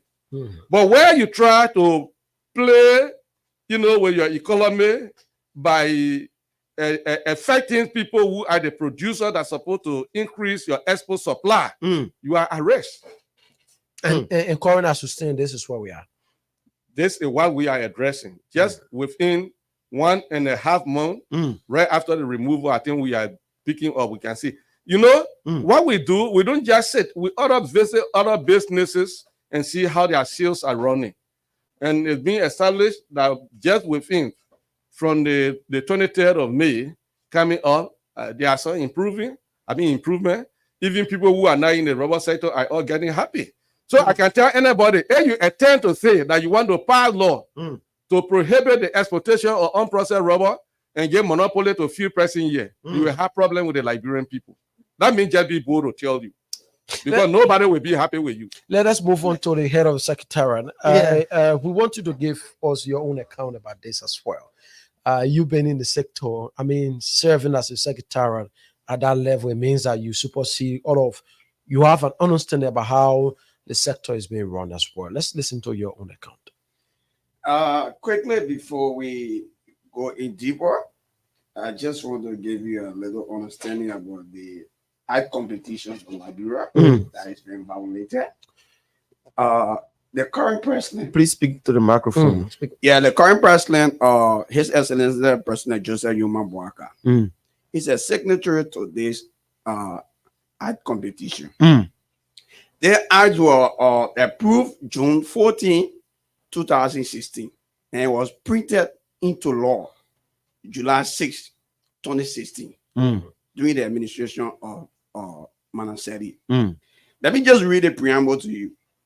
It says, recognizing that it is necessary for the achievement of soft growth and development that Liberia economy be efficient and transparent, that it is not be subject to unfair trade practices or anti-competitive behavior, that free and open competition be effectively enforced for the benefit of Liberian citizens and for all business enterprises operating in Liberia, both domestic and foreign, that small and medium-sized businesses enterprise have an equitable opportunity to participate in the Liberian economy, that the Liberian economy promote the establishment of new businesses in a marketplace that is based on fair competition, and that Liberian consumers are provided with competitive prices and a reasonable range of product choices. You see that? The current president is signatory to that document, right? Before then, there was a monopoly in Liberia where one person was the sole importer of rice, petroleum, and other products. The reason why you see there are many importers of petroleum and other products in Liberia, it is because of the law since 2016. So why is it that the law is there? The 50th legislature created this act, and they are sitting right there. But I must commend the House of Representatives because they are in total disagreement of the monopoly with the rubber issue. When at the level of Senate, you see other people, but most of the senators too are also against the moratorium issue. We cannot be a Liberian and be like a slave in our own country. Okay. Right? The rubber sector, rubber remains the major cash crop in the Liberian economy. Yeah, that is a raw fact. So, like the last time the agriculture minister Alexander Nuta will just come on air, oh gentlemen, the economy got to move on, the economy got to move on, and not saying anything on the economy got to move on. When they're talking about value chain, what is value chain? I'm a graduating student from the executive MBA at AMEU. I studied procurement and supply chain management. What can you tell me more about the value chain? When we are talking about value added, particularly in this context, it's not where an entrepreneur modifies his or her product for profit maximization. When we are talking about the value chain in which the moratorium is being played, according to what the agriculture minister have been preaching, that is the rubber in Liberia, an end product should be produced out of it should be consumed in Liberia, which is not happening. What is happening now is just a semi-processing.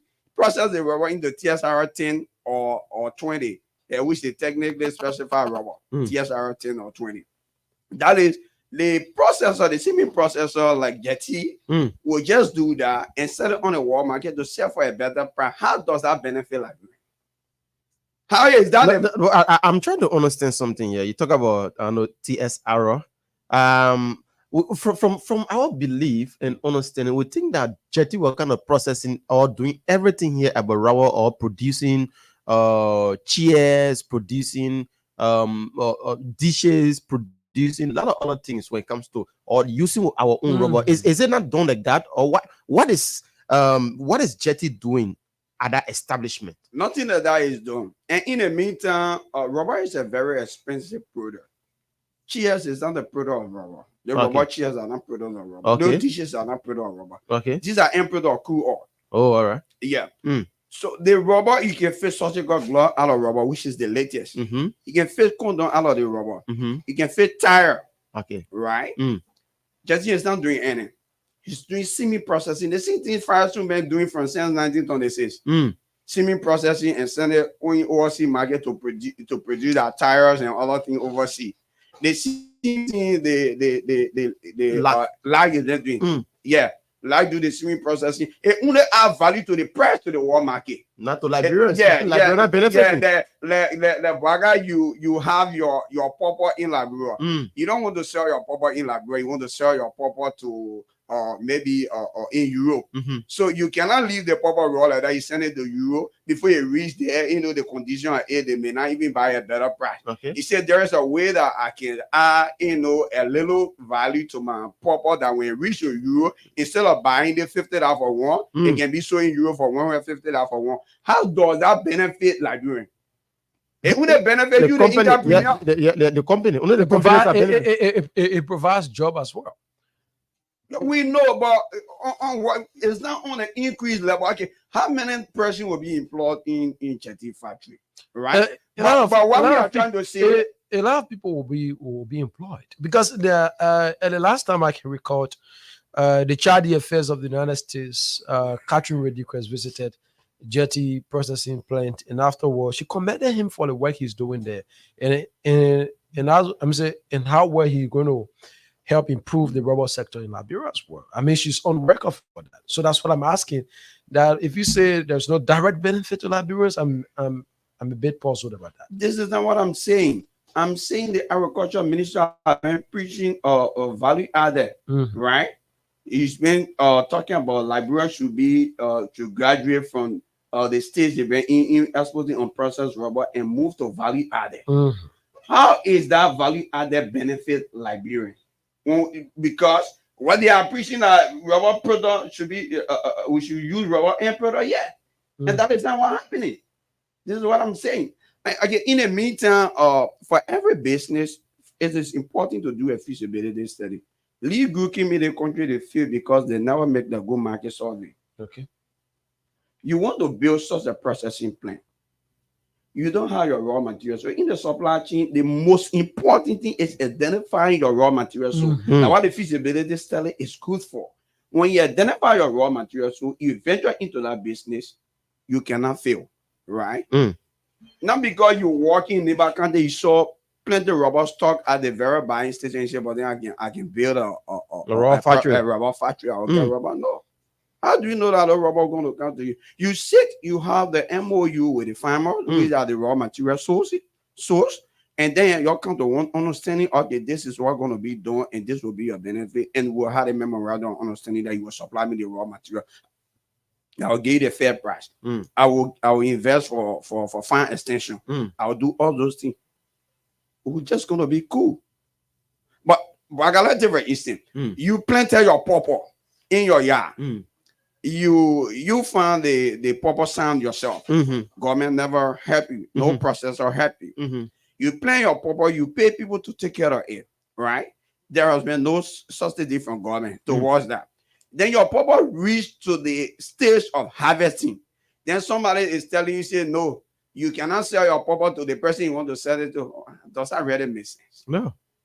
So the farmer planted their rubber without no intervention from the government, without no intervention from any processor, right? And then the people want to sell their product. The only way you can make them keep glued to you is giving them good price. If you get good price, nobody is going to sell rubber out of this country. There's this point. This question go to our dad here. You know, this issue about Liberians selling rubber, wherein it will take them days. The bee station at Firestone, Lac, and other places across the country. How is this affecting you and your products? Because when you having a product and you have credited from somebody and you want to pay them back with interest, or you go to the bank, you take a loan from the bank, and the bank wants so and so interest on a loan that you have taken from them, it becomes an issue. How is this totally affecting Liberians?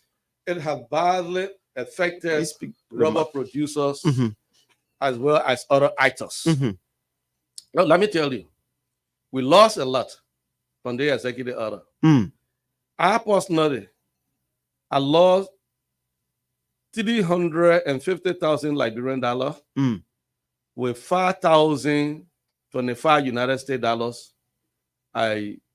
Within 2013, at the ending of 2012 or 2013, because of the executive order. Why?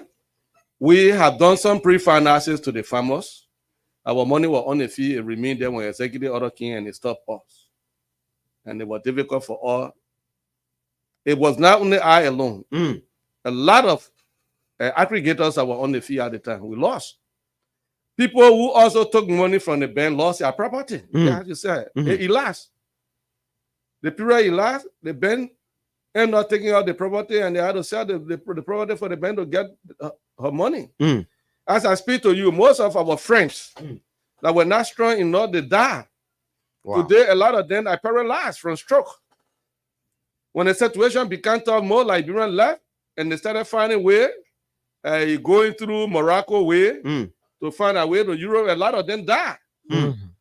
So this government might be concerned about Liberian people. So if you ask the question, it affected us before, and we don't want to see it affecting us now. As you rightly said, if you have your product to sell, you must sell and get the money quick. You go buy. If you have liability, you go and settle it. Well, you don't give your product, you sell your product, then it's there. And I tell you, with all that thing we're telling you about, some of the company you to take rubber, it will be there like legal. So now 3 to 4 months, you can't get it. Because when you go and Firestone reject you, and you come here, you can't carry the rubber by, you have to carry the legal, and no guy will take it. Up to this time, some people money have not been paid. So that is not a good practice. The government might think about addressing these issues another way. And that's the reason why all of the concern that they raise, we have developed a regulatory framework to address them. Not that we agree with what they say, but we don't also want to be defensive because it is the sectors that we live. So all we want good thing. We don't want bad thing. Today, as I speak to you, we have developed a framework that we're going to do it along with the Ministry of Commerce. We already have an existing memorandum of understanding with the Liberia Revenue Authority on the NAFU level. NAFU is the National Rural Brokers and Farmers Union of Liberia, of which I'm a member and also one head of it. And our idea is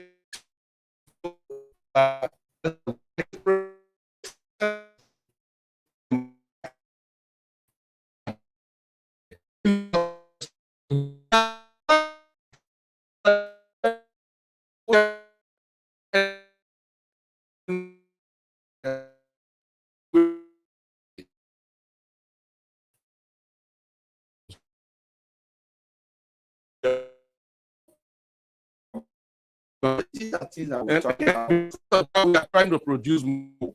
And Bwaga, these are things that we're talking about. Nimba Robot Incorporated is the only robot concession in Liberia that is 100% owned by Liberians. Who's the owner? Mr. Harrison Kangwe is the CEO. Honorable Solomon is the general manager of that concession.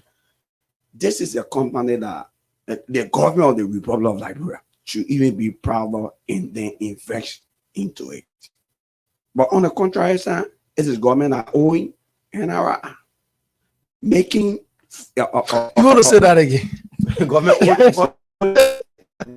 Government owed NRI over $4 million. So they get them some good note in the tax doing we are like government. Every bank that they went to could not get the care. They said they never trusted the government, that the government will pay their money back. Yes. And there have been ongoing protests. They suffering. If you cannot help the people, don't harm them. What you have for them? You're supposed to settle the previous concession there. Yeah, when they were over the NR or coming, you're supposed to settle the previous liability. If people are not supposed to inherit it, you say, okay, we know we own that. Take care of it, or we'll give it back to you. The people take care of it. Hey, you cannot get that money, but how can they invest? Yeah, how can they invest? How much are we talking about here? I'm saying over 4 million. Wow. This is how we cripple our own people and improve the foreign capital. And this can be done to other companies that are owned by foreigners. No. You will see that most of the foreign companies they had our own money. The government improve the life of the people, made them rich at the detriment of their own citizens. Which of course it is not good. Let me just come to you quickly. COSA is doing well. Like within the short periods of time that the ban have been lived there. Within the past 2 months, this is the second month. Last month, because during the moratorium, ton of rubber price for 400 JT, they were all around the place buying for $400 per ton. $400 US? Yeah, but from the 20th of May, saying the moratorium was temporarily lifted. Last month, the rubber price was $542.70, and it was Costa price, and which was far beyond Firestone price. Who is Costa? Costa is the consultant rubber sector out of Liberia. We got exporter, we get broker, right? So the exporter buy the rubber from the brokers, right? So they get a very fair price. And this month, right, the price of Befela, which is one of Costa member station, yeah, the broker. The price today there is $552. 42 cents. But that's a good price. Yeah. No, excuse me. Let me help you. 572. Yeah, 572. I'm talking about net. After the all gross the is little 572. That's the net you called in. Yeah, that's the net I'm calling. What go directly to the seller after all those subtractions. Yeah, $552 today. More than Firestone price. So how much is Firestone buying for? Firestone. The net is 525. It's 525. Firestone is 525. Yes. Mhm. So you see that, and we are not only doing that. Approximately like 2 weeks ago, the issue of the combating of drugs in Liberia and the government, initiation to take the disadvantaged youth from the street and have them rehabilitated to be, placed into society. We see it as a good thing because it is every one of our business. Some of our friends that we all were in school, they are part of those things. Some of our family members are part. Kosa see it as a need of giving back to our society too, not just for us to be waiting on government. And by that, we donated 100 bags of 25 kg rice, and with 300,000 Liberian dollars. As soon as the organization gets And moved, I think I can start working on that. Not that we have, but I want to buttress the efforts of And that government. donation was received by Honorable Mandela Our the political advisor to the president. She visited our place. She was impressed. And of course, I have the. So now, as it stands, let me just read it. Now, as it stands, I mean, it is interpreted that you guys now basically wanting money from government. You just want government to straighten the laws so that the sector can function and be effective. Exactly. But the thing is, I try to comprehend this issue. I cannot even understand it. Okay, Baga, you have 500,000 USD investment into the same business. I have 15,000 US investment. Who should be crying for that, friend? You invested 500,000. Depends on your friends. You are the big hand. Yeah, but it depends on your friends as well. No, I'm saying we are both players into this business. Yeah, but your investment is 500,000. Mine is more. Yeah, and I got my little corner too. I invested 15,000. Hustling, wanting to be the Baga. Yeah. So Baga and I will be crying for that, friend. Like you. But this is the opposite. So it mean that me the one crying. You the one crying. That Judge not crying. That Firestone not crying. You are crying because you don't want for people like to improve. Yeah, because we are saying we do not get investment incentive. Judge say investment in our place is over 30 some billion. Government is giving a return on incentive of nothing less than 27 million. So is that government are building the play for you, right? So we don't get incentive from government. We don't have foreign capital. We don't trade in foreign capital. They trade in foreign capital that carry less percentage of interest rate, like 5%, 4%, 6%. But we trade in locally. Yeah, our bank loan locally, bank charge of 14, 15%. We are saying government just leave or let the market be open, will compete with the OB. So we should be the one going to government, telling government, say, you need to put any regulation in place. Those people are suppressing or we are getting stuff together. But they are the one going crying because they want for us to be a perpetual raw material supplier, making them rich, and then we continue to perpetually remain poor. And our argument is we want to raise like we're millionaire from the rubber industry. Not to just be a perpetual raw materials. And one of the exercises that we initiated in line with has there been a conversation you guys as a consortium have had with those processors? Maybe you want to talk about Firestone, you want to talk about Jetty, you want to talk about LAC. All of you want to sit on a round table discussion. Now listen. Okay, let me come there. Let me answer this. Yes, I told you from the beginning today that we are open for dialogue. But here is the problem. Let's take Firestone first. Firestone purchase manager, I don't know whether he's still there, one Mr. Jimmy Heenan, made it clear that he was not doing business with us. You get me? He's still there. I'm here. They said that they were not doing business with us. And he suffered off for some years. So we had to look for an outlet, market outlet for ourselves. And now what brought those exporters, and all those guys are all Liberian. Many of them were at the diaspora. We had to encourage them to come in. You get me? Now, I like Ghetto Jetty. Jetty is my very good friend. and will still remain to be a friend. We have problems in differences in ideologies. And one that is settled. The man say you want honor my No, he's my friend. Let's stay a friend. No, he's still my friend. Okay, but he had to understand me. Listen, I can show you something. He and I started some project. It will still go on. You get me? Last year, the former minister, Madam Jetty, Janice Cooper, of Agriculture, invited me. We visited Jetty. The idea was to sit and discuss, and she told Jetty that, look, you don't have rubber plantation here. I brought this man so that we can sit and discuss, that we can enter into an MOU. My very self will attest to it so that his people, the farmers, will supply you, because you don't have a sustained base. You get me? And my friend bypassed the arrangement. We are friend again. The same friend, Jetty. My friend bypassed the arrangement. We went there twice. Later, after the election, when President Weah had lost the election already, before information started coming in that some people behind Executive Order 124. And I never believed it until it came out. And during that time also, he told the agriculture minister that, look, Madam Minister, I want you to go to the president to pass executive order. The lady said, Jetty, yesterday my farmer was suffering. And you yourself were buying crop loan, selling crop loan. It was through that you built this place. And you and your friend then, this God brought you and your friend then into the business. Now you today, you will say that I'm a part and go with part the executive order.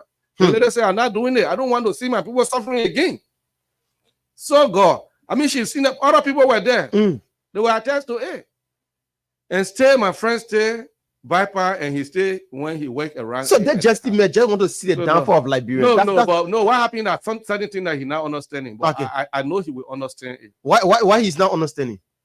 Maybe some people may be misleading him. Okay. But we are still a friend. On a very friendly basis. Jet is my friend, and we'll still work together. But there's a need that we come together and sit with all the score and see the kinds of framework that can be developed that will benefit everybody. But if anyone feels that you can use government to use power to take our property from us, you will be daydreaming. They're both spending too much money. But spend the money on me. Don't spend it on Jetty we want the money. The farmer want the money. Jetty is just new in this thing now. How you guys have managed to survive with Firestone and Lagden House still on for a very long time, despite the kind of environment you explaining. Jetty just can, maybe Jetty have been briefed by Firestone in order that this is how we do this thing, so let's get it done this way. But I'm looking at the lasting relationship has been with the consortium, all the sector actors, the farmers, to that of Firestone, to that of Lag, even though the kind of toxic environment has been provided you guys, yet and still you still go ahead with your project. So that made us strong because you had to persevere. And a strong man, that's what represents your name. A great man becomes great by overcoming great problems. That's what become your name. Of course, that's made me a gorilla. So we are there. But in the past, we have had some good relationship with them too. During the time of Chon, when he was purchase manager, Moti, he was purchase manager, we had a very good working relationship with Firestone. Even Liberia Agriculture Company. And there's a point that Liberia Agriculture Company will even have to involve herself into that. We have a very good working relationship with them before, until they started coming with this thing. The only problem I have with them is that they are not interested in dialogue. We are not difficult. We are not complex as the team we are. We have always call on them that, look, there's a need for all to sit and discuss and see how we can work together. But the current management, starting from 2013, their aim is to put all out of business. And business comes to remain. This is why it has perpetual existence. So I even called him on some of my senators then who I heard they've been going around a few days. They want pass into law so that there can be no exportation or unprocessed rubber, blah, blah, blah, blah. It will not help you. Don't do that. The best thing you can do Tell the people that look, there's a need for all to sit. Let you and no guys sit and discuss.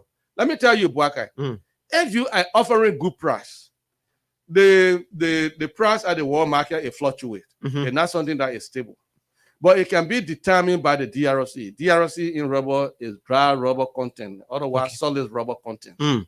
So there's a percent that you apply on it to come out with the price that you will offer out, and not in the world market, especially when it comes to rubber that is not processed. That we know.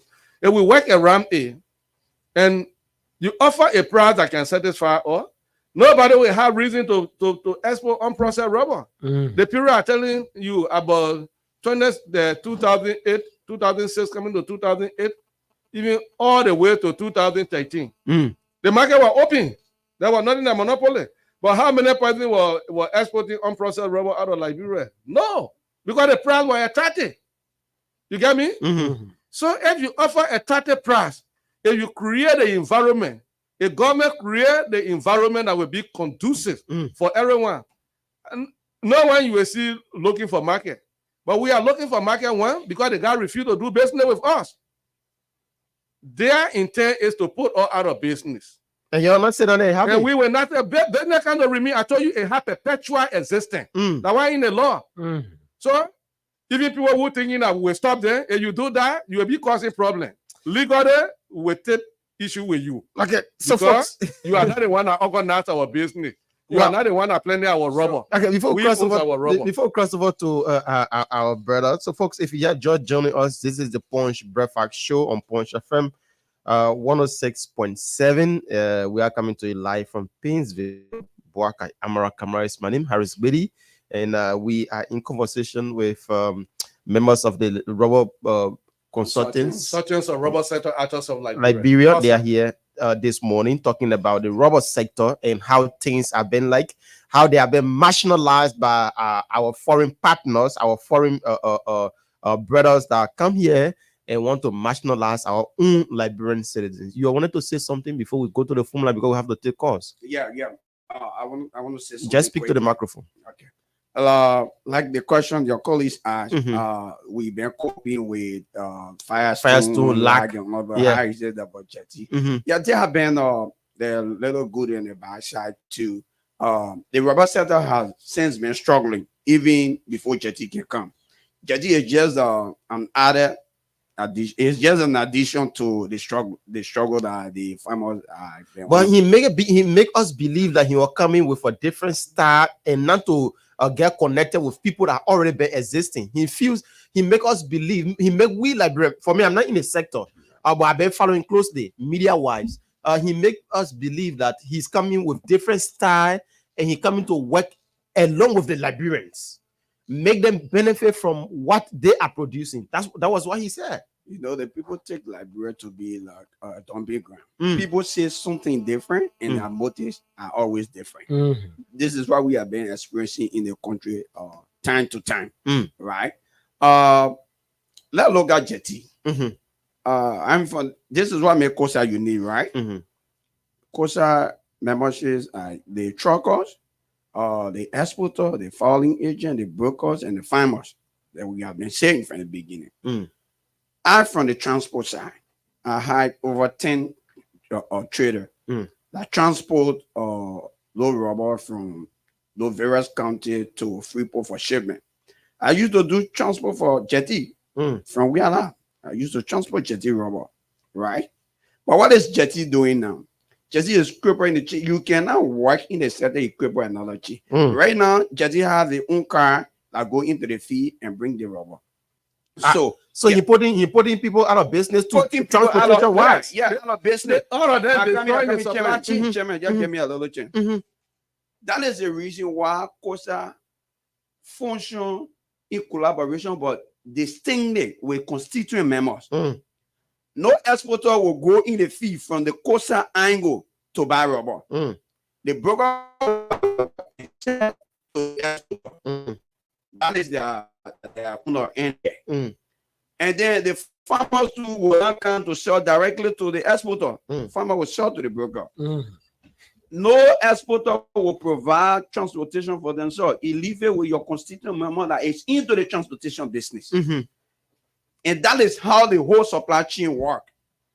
The chain can never move if you get crippled one component plant of the chain. Okay. So I use the transport for you. Now you are going to the other level. You are even have your own car. You have your own car. So, and the whole thing here is when you leave you know how many people benefit? Braga, you know about the road phone, right? That when you buy a gallon of petrol, then you pay like 50 cents. 50 cents, yeah. So the more those trucks then hold those robots, the more fuel is purchased from the feeding system, the more government also may generate from the road phone, right? You know, we have our brothers, some of our brothers that are into the spare part business, right? Yeah. The more the trucks then move, the more it have problems. The more we buy spare part too. We got my candidate that are working. Like I have the garage that also service my own car. I have over 15 mechanics in the garage. During the time of the moratorium, I gotta put 10% down. Wow. Yeah, while I was paying them, but because transportation cost and so forth, and no too much work, and I feed them every day. Yeah, in my garage, they cook every day, right? So instead of me, while I already paying you people because I know the constraint and you people have family too, I will not stop that. I've been paying them too. But there's some people still, so at least the quantity of food can reduce. Okay. When 5% come this week, the following week, the other 5 come, and the following week, the other 5 come. So that's what we have been doing. And COSA is taking on a project.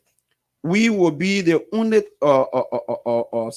actors in the rubber industry to have the commercial processing plant in Liberia, where Braga has a little rubber farm. A commercial processing plant. A commercial processing Do you guys have the capacity to do so? Yeah, the 5 acres of land in Kolila in Bon County has already been surveyed, and the public work technical team went there to visit the site. They visited the site. They already approved our project. The EPA also went there. They did environmental and social impact study. They also did the soil testing, and then I can assure you in the next one we will get the EPA preliminary permit for us to clear the site and start our So how soon we expect that establishment? We're doing EPA to get the preliminary permit. EPA got a preliminary permit today. Tomorrow, day after, we'll be clearing the land. Machine. Our members have the machine on the road. Is it Bon County? Bon County, Kolila. Okay. Right. We will be starting. So the only thing we want from the government is I'm hoping that you guys won't be strangulated again by the players in the sector. No. I mean those guys Won't be because they're seeing this as well. I want to believe that if you have a mini processing plant or whatever the case is, that Liberians will feel confident running to you guys. To do business than going to the foreigners. So that is why we say. That is why we say. That is why we say.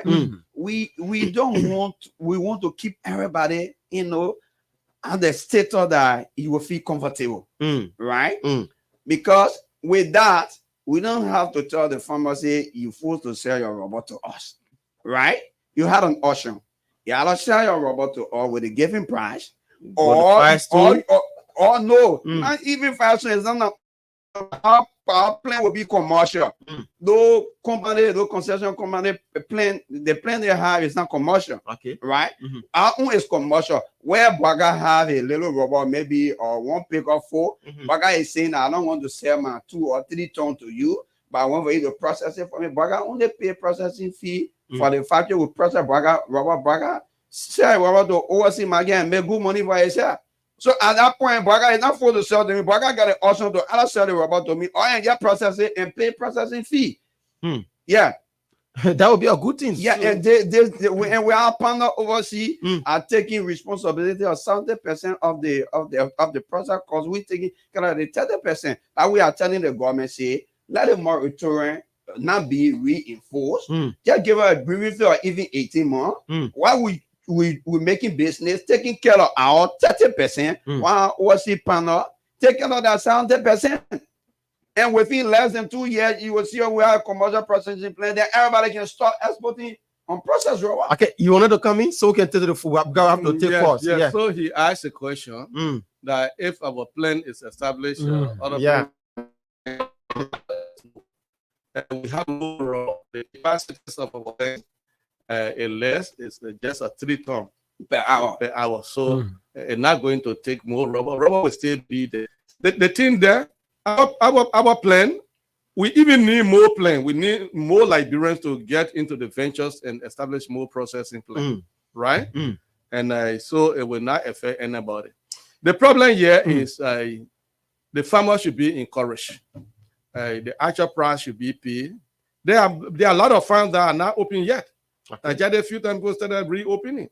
When the rubber is here, I told you that for the past men, they were not able to buy the rubber, but because people felt disenchanted at how they closed down the farms and things. So nothing with that. All right. So again, before I leave you, let me come. Okay. And we're also affected.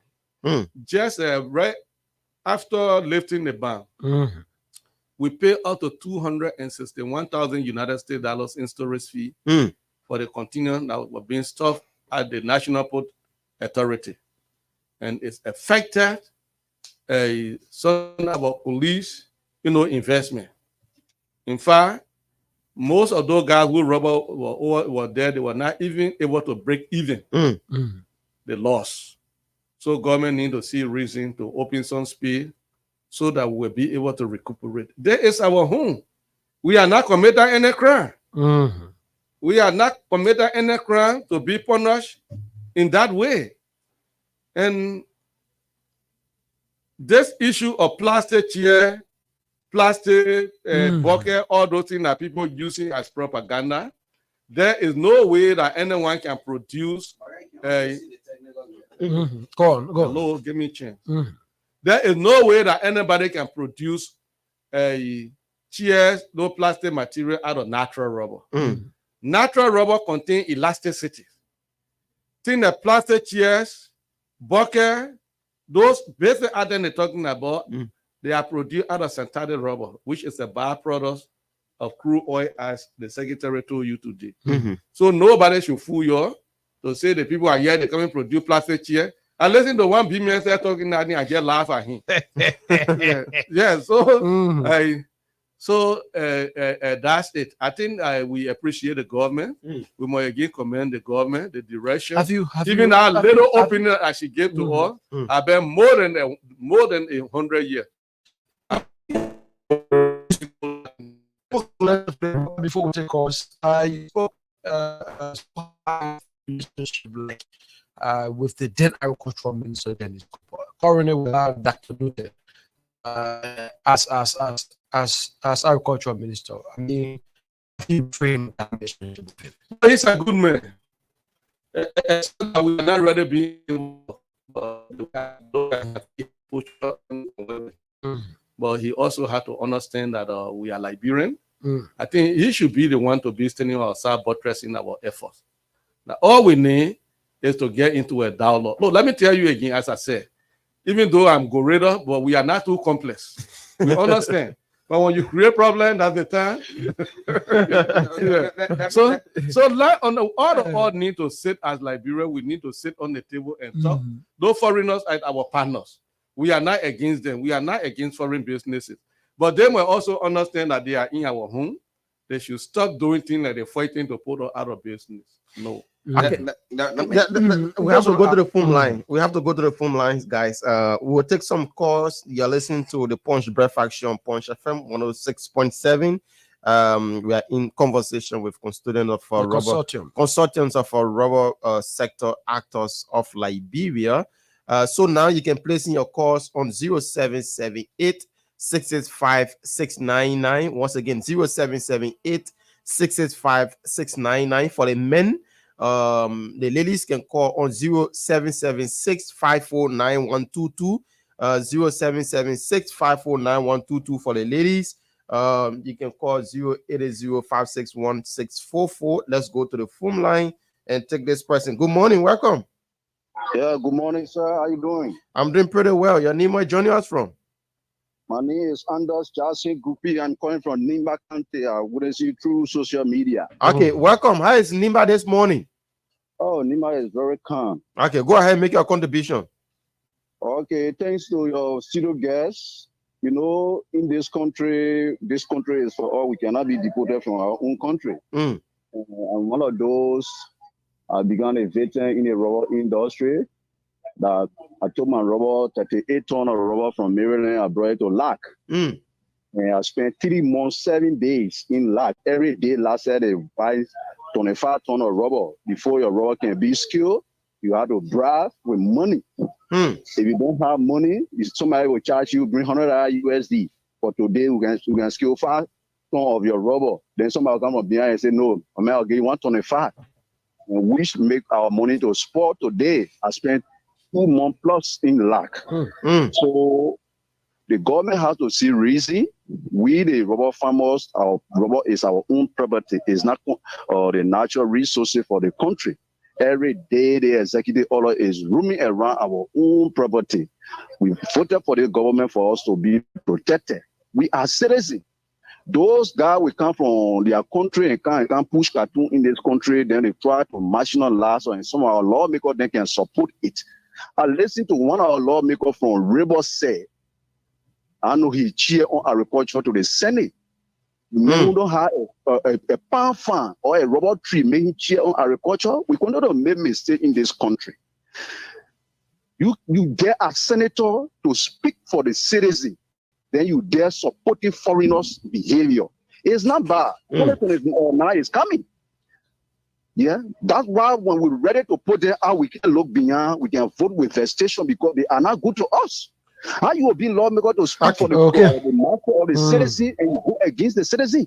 All right. Thanks so much for Nimba County for calling in, my brother. Let's take another person on this line here quickly. Good morning. Good morning, Berman. This is Edogbo. Edogbo, welcome. Thank you, sir. Let me say good morning to your studio guests. I think they've spoken well.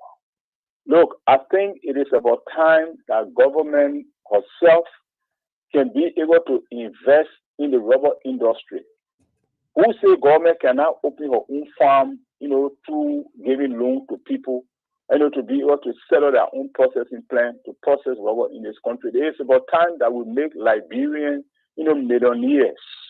Instead of just, succumbing to these foreign people who come here and every cent they make here, they send it to their country. They're not doing any investment here.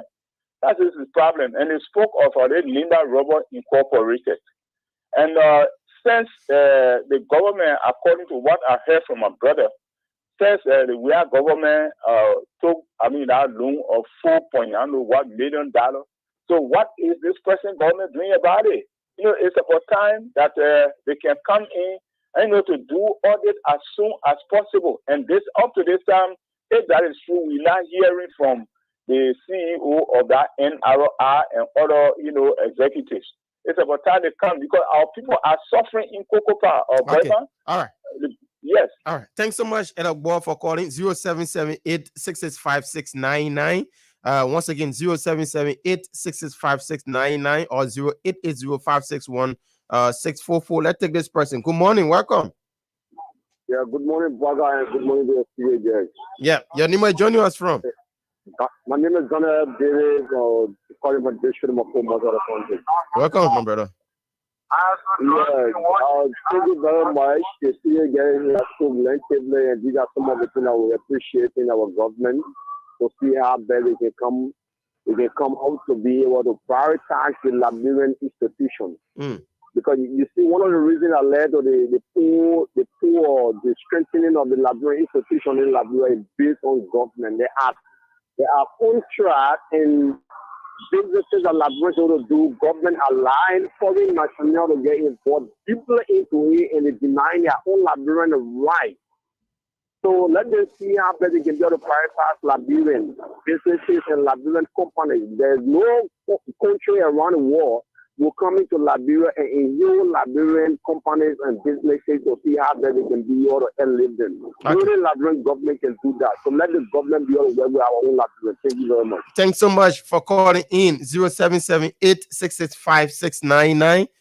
Keep your calls coming in. Let's take all right, we just miss up on our call 0778-665-699 or 080-561-644.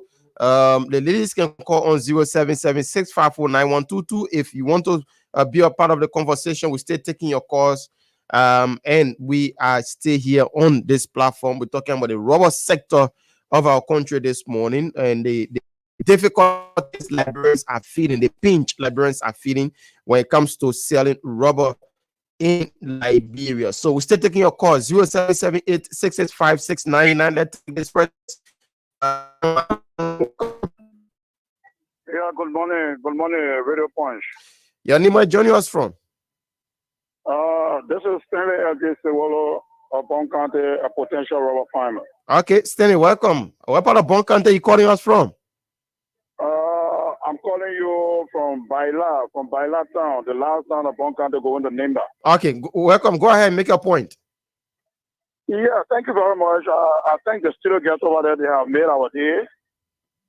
Because the long-term nationalization, the foreign concessionaires, that most of our state actors connive with from time to time to keep us in perpetual abject poverty. I think they are coming on the spotlight now for the wide world and the Liberian people to know what is happening in the rubber sector. And then the government will be able to use the proper methodology in order to save the Liberian own farmers and actors in the rubber sector. What do I mean by this? You see the concessionaires come here, and most of our state actors don't understand. They use this propaganda against us in order to keep us poor. But now we are saying that Liberians are ready to take care of their own economy. We will not always be a spectator of our own economy.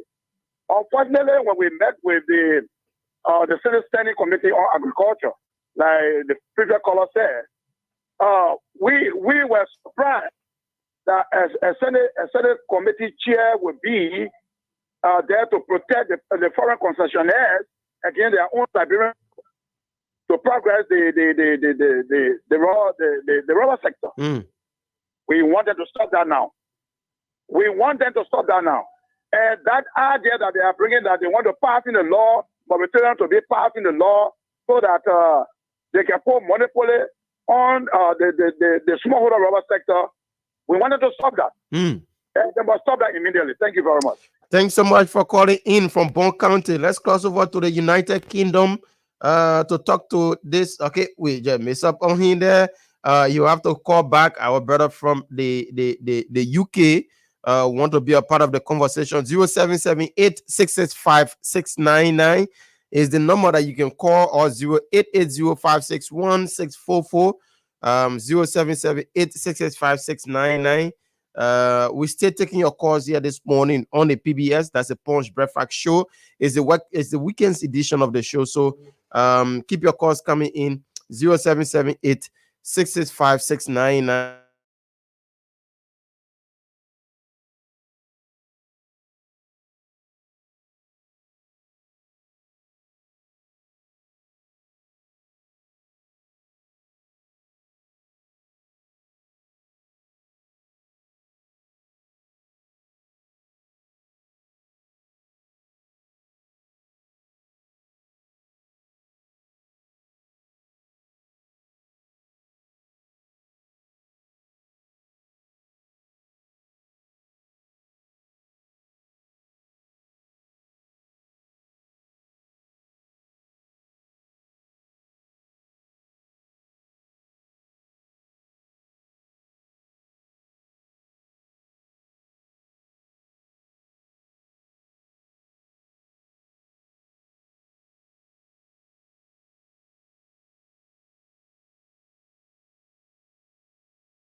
Now from people, because imagine you go like the testimony the brother from Lima that is giving you that this is the first time I maybe listen to this and that, but I take my goods to the market and so before they buy my goods, I'm gonna pay them, I'm gonna give them a smooth thing for before they can buy my goods. Yeah. I'm not understanding this. You have to brag your way I mean, through. you gotta brag your way through Because the cars are yeah, the cars are many. So I don't know, but I like this. Maybe the consultant don't want to be open across, but I believe that a lot of productivity has dropped because of this reason. Of course, now we are open. I told you that just a month and few weeks gone by, there has been tremendous improvement in Liberian market and affecting the farmers, the brokers that were being denied, the truckers, the exporters themselves, the forwarding agent, as well as other businesses. I told you today that we'll be visiting other businesses. And we visit them to find out, to tell me how their sales is moving. And it's picking up. Okay, let's take this call. Good It's morning, picking welcome.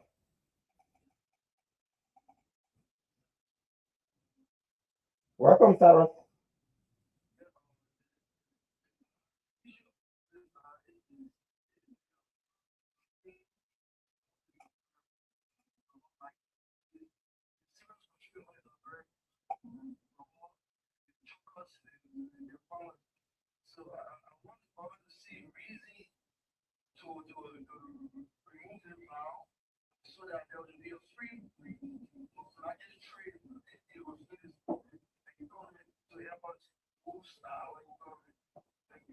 Thank you so much. We're still taking your calls. That's just all they are calling for. That's just all Liberians are calling on the government to do because once it's an open process, everybody will be free to do what they can do. Now, you don't need to wait on somebody to come and dictate to you on how to sell your products or how you can get your products to the market. So that's just why it is. Still taking your call 0778 665 699. We'll take like 3 more calls, then we wrap it up yet on today's edition of the show.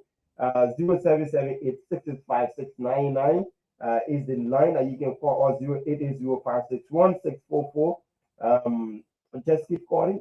Horace, you're saying something before we Yeah, I was like I asked the chairperson of the group that because of this reason, obviously people have, as I'm saying, dissatisfaction, productivity as well will be a problem. And like you confirmed to us that this thing is in existence as we speak. But thankfully, with the with the memorial being lifted, someone is thinking as to whether you when Mandela Cooper, the political advisor of the president, met with you guys when you telling the donation, was there a external conversation with her in terms of encouraging her to be the president, and perhaps your case will be taken? I mean, it can't come to the silent conversation with you and that of Madam Cooper. Yeah, of course we did. We thank God and appreciated the president, His Excellency President Joseph Zimam Boakai. And we're also fair to tell her that with the temporary release abroad, removal abroad release to the sector, and people are now happy. So let me tell you, Boakai, there are people that voted for Ome Boakai, and because of the executive order 124, I mean, they were getting so pissed off. Even we who encouraged them to vote, were almost being targeted. Also, you made all the go and vote the old man and the man and the man passed the executive order, and we suffering and nothing is happening. But the good news is that they are changing. Now, all of the area, the various countries we go now, people are happy. God bless, God be with President Boakai. So I think we have the phase now to go around. And we hope that the president will understand it to keep it that way. Because I mean, we have proven our argument. We have proven our argument beyond all reasonable doubt. When the ban were on, conditions were bad. Price of rubber were bad. Even other businesses were suffering. Right now, they are emitting, at least things picking up. You get me? So let the market remain open. Open market. Willing sellers, willing buyers. You want the rubber, all you need to do is to encourage the customer, create the incentive that will make people to come to you. But stop thinking that you can use government to use power to force people and do business with you. It can't work. You try in the past, people close down their farm. And let me tell you, government is generating revenue. The future, costs are from our level. We are giving money to government. Testament 200,000. We are giving money to. Besides that, we continue with giving money to government. I must admit, We are giving money to government. I must admit, Mr. Chairman. Yeah. I'm impressed by that. I mean, I'm impressed by $300,000 plus how many vehicles? 100 in the package. He best right. This morning. Yeah, I think a vehicle rent is sold for 2,800. No. 3,450. Times 100 bags. That's $245,000 plus $300,000 is $645,000. Wow. And that day was my very first time to interact with Honorable Mandela Kobo, impressing. She actually is a nice person. And people like this, Just to the microphone. Yeah, people like this, it will really have them in the system to be managed. I think like bro would get somewhere. She was like impressed, like she was like, don't be there. You know that. Walk out with surprise and no. Even though, wow, this is something we want for Liberians to be doing. You people are doing work. All those things people don't know. People are just lying. But she said, you know what? And one of the good things she said, do a formal communication, present it to me, take it to the president, along with your same project proposal, approved proposal that you just showed me. And then due to your contribution to the LDA, all leaders will come, will take the things, will not include it. And she said, due to it in a letter you send it to the president, I will take it to the president. So I will arrange for you to see with the president and talk. These are people that will go and sit with the president that will make our case. The president will look into what we mean. Those people who've been talking here and there, there's no case, there are no argument. Why we find soon? I was told by a close, a source of information, that Firestone sat with the president and said, most of our farm have been cut down with the replanting. So most of our rubber now we traded in for the smallholder farmer. So when the moratorium is this, they will not. And the president told them in our face, he said, you pay SN 1926. The president was both to them. I got that information. He said, you pay SN 1926. What single thing in the Liberian people can boast of in past? Nothing. If that Topo moratorium to surprise the Liberian people, I'm going to do it, that I cannot go that way.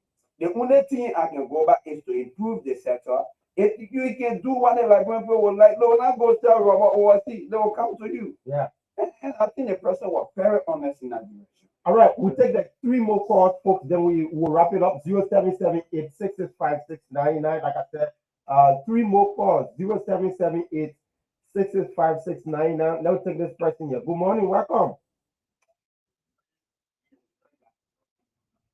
Welcome, my brother.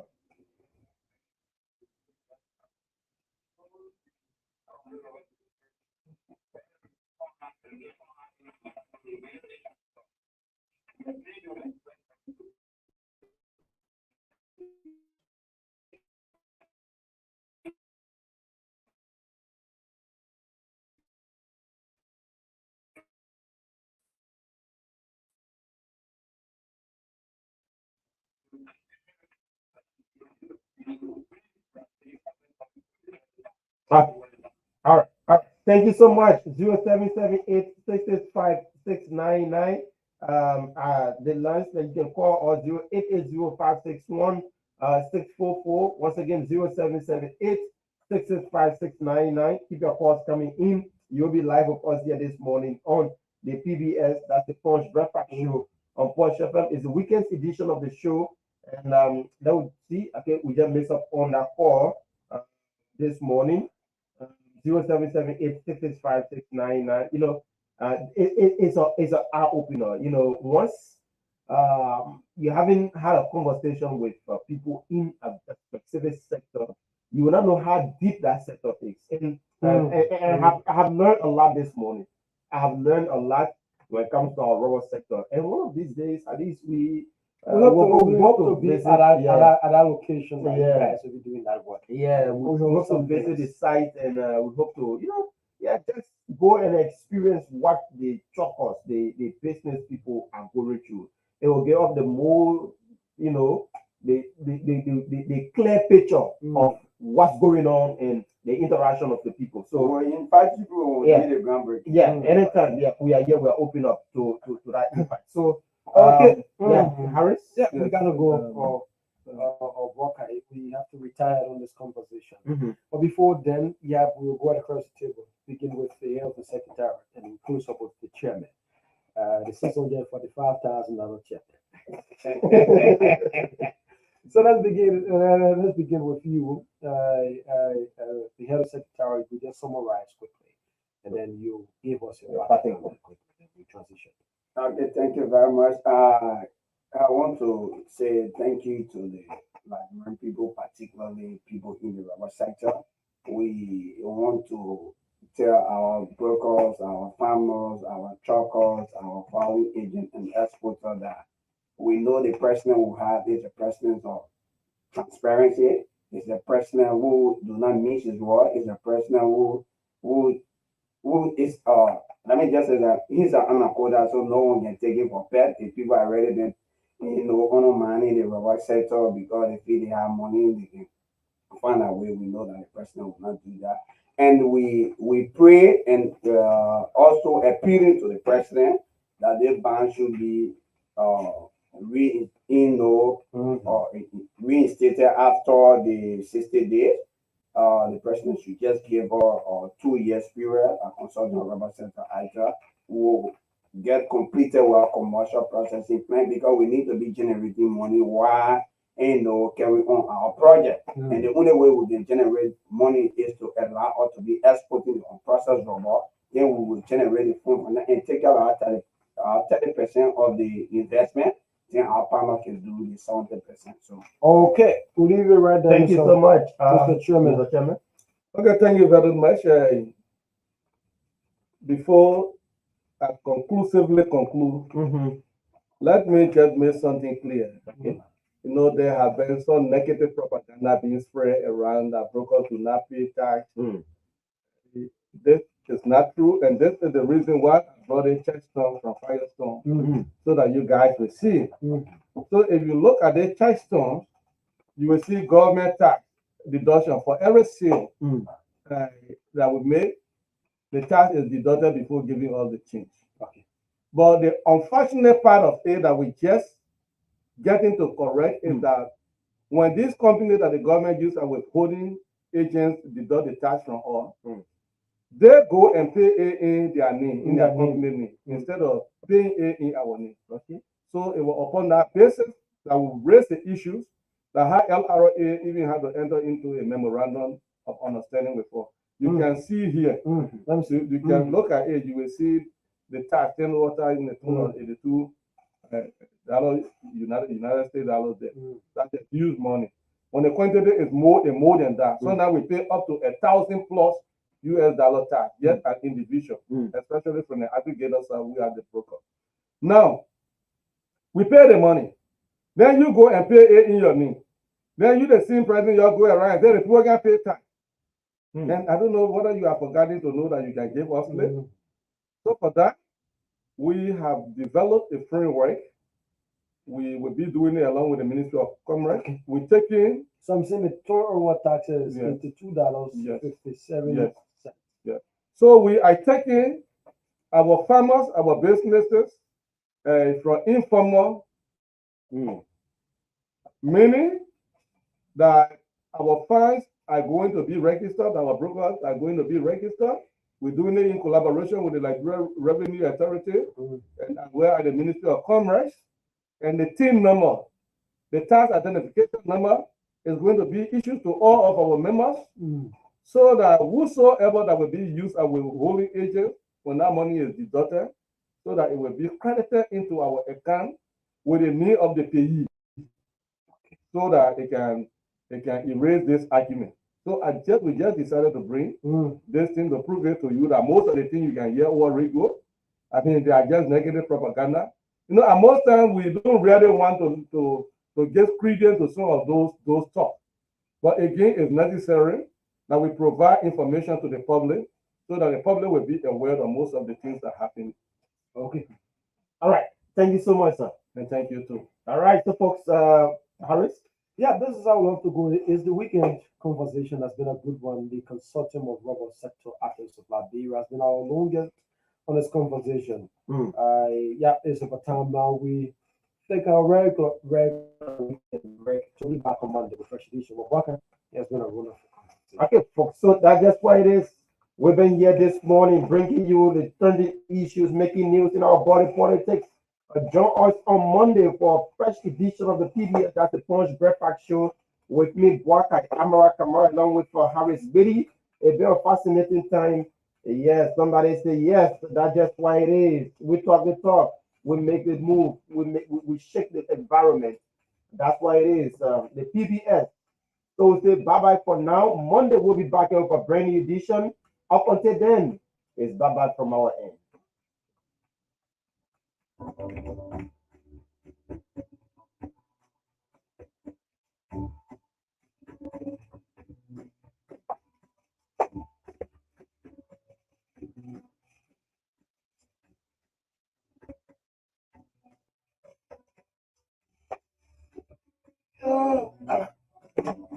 Thank you very much, gentlemen, for having us. Yeah.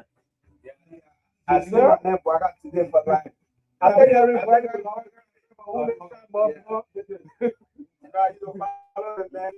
follow me during your program. You don't follow the man 2 hours the Costa show. Yeah. And believe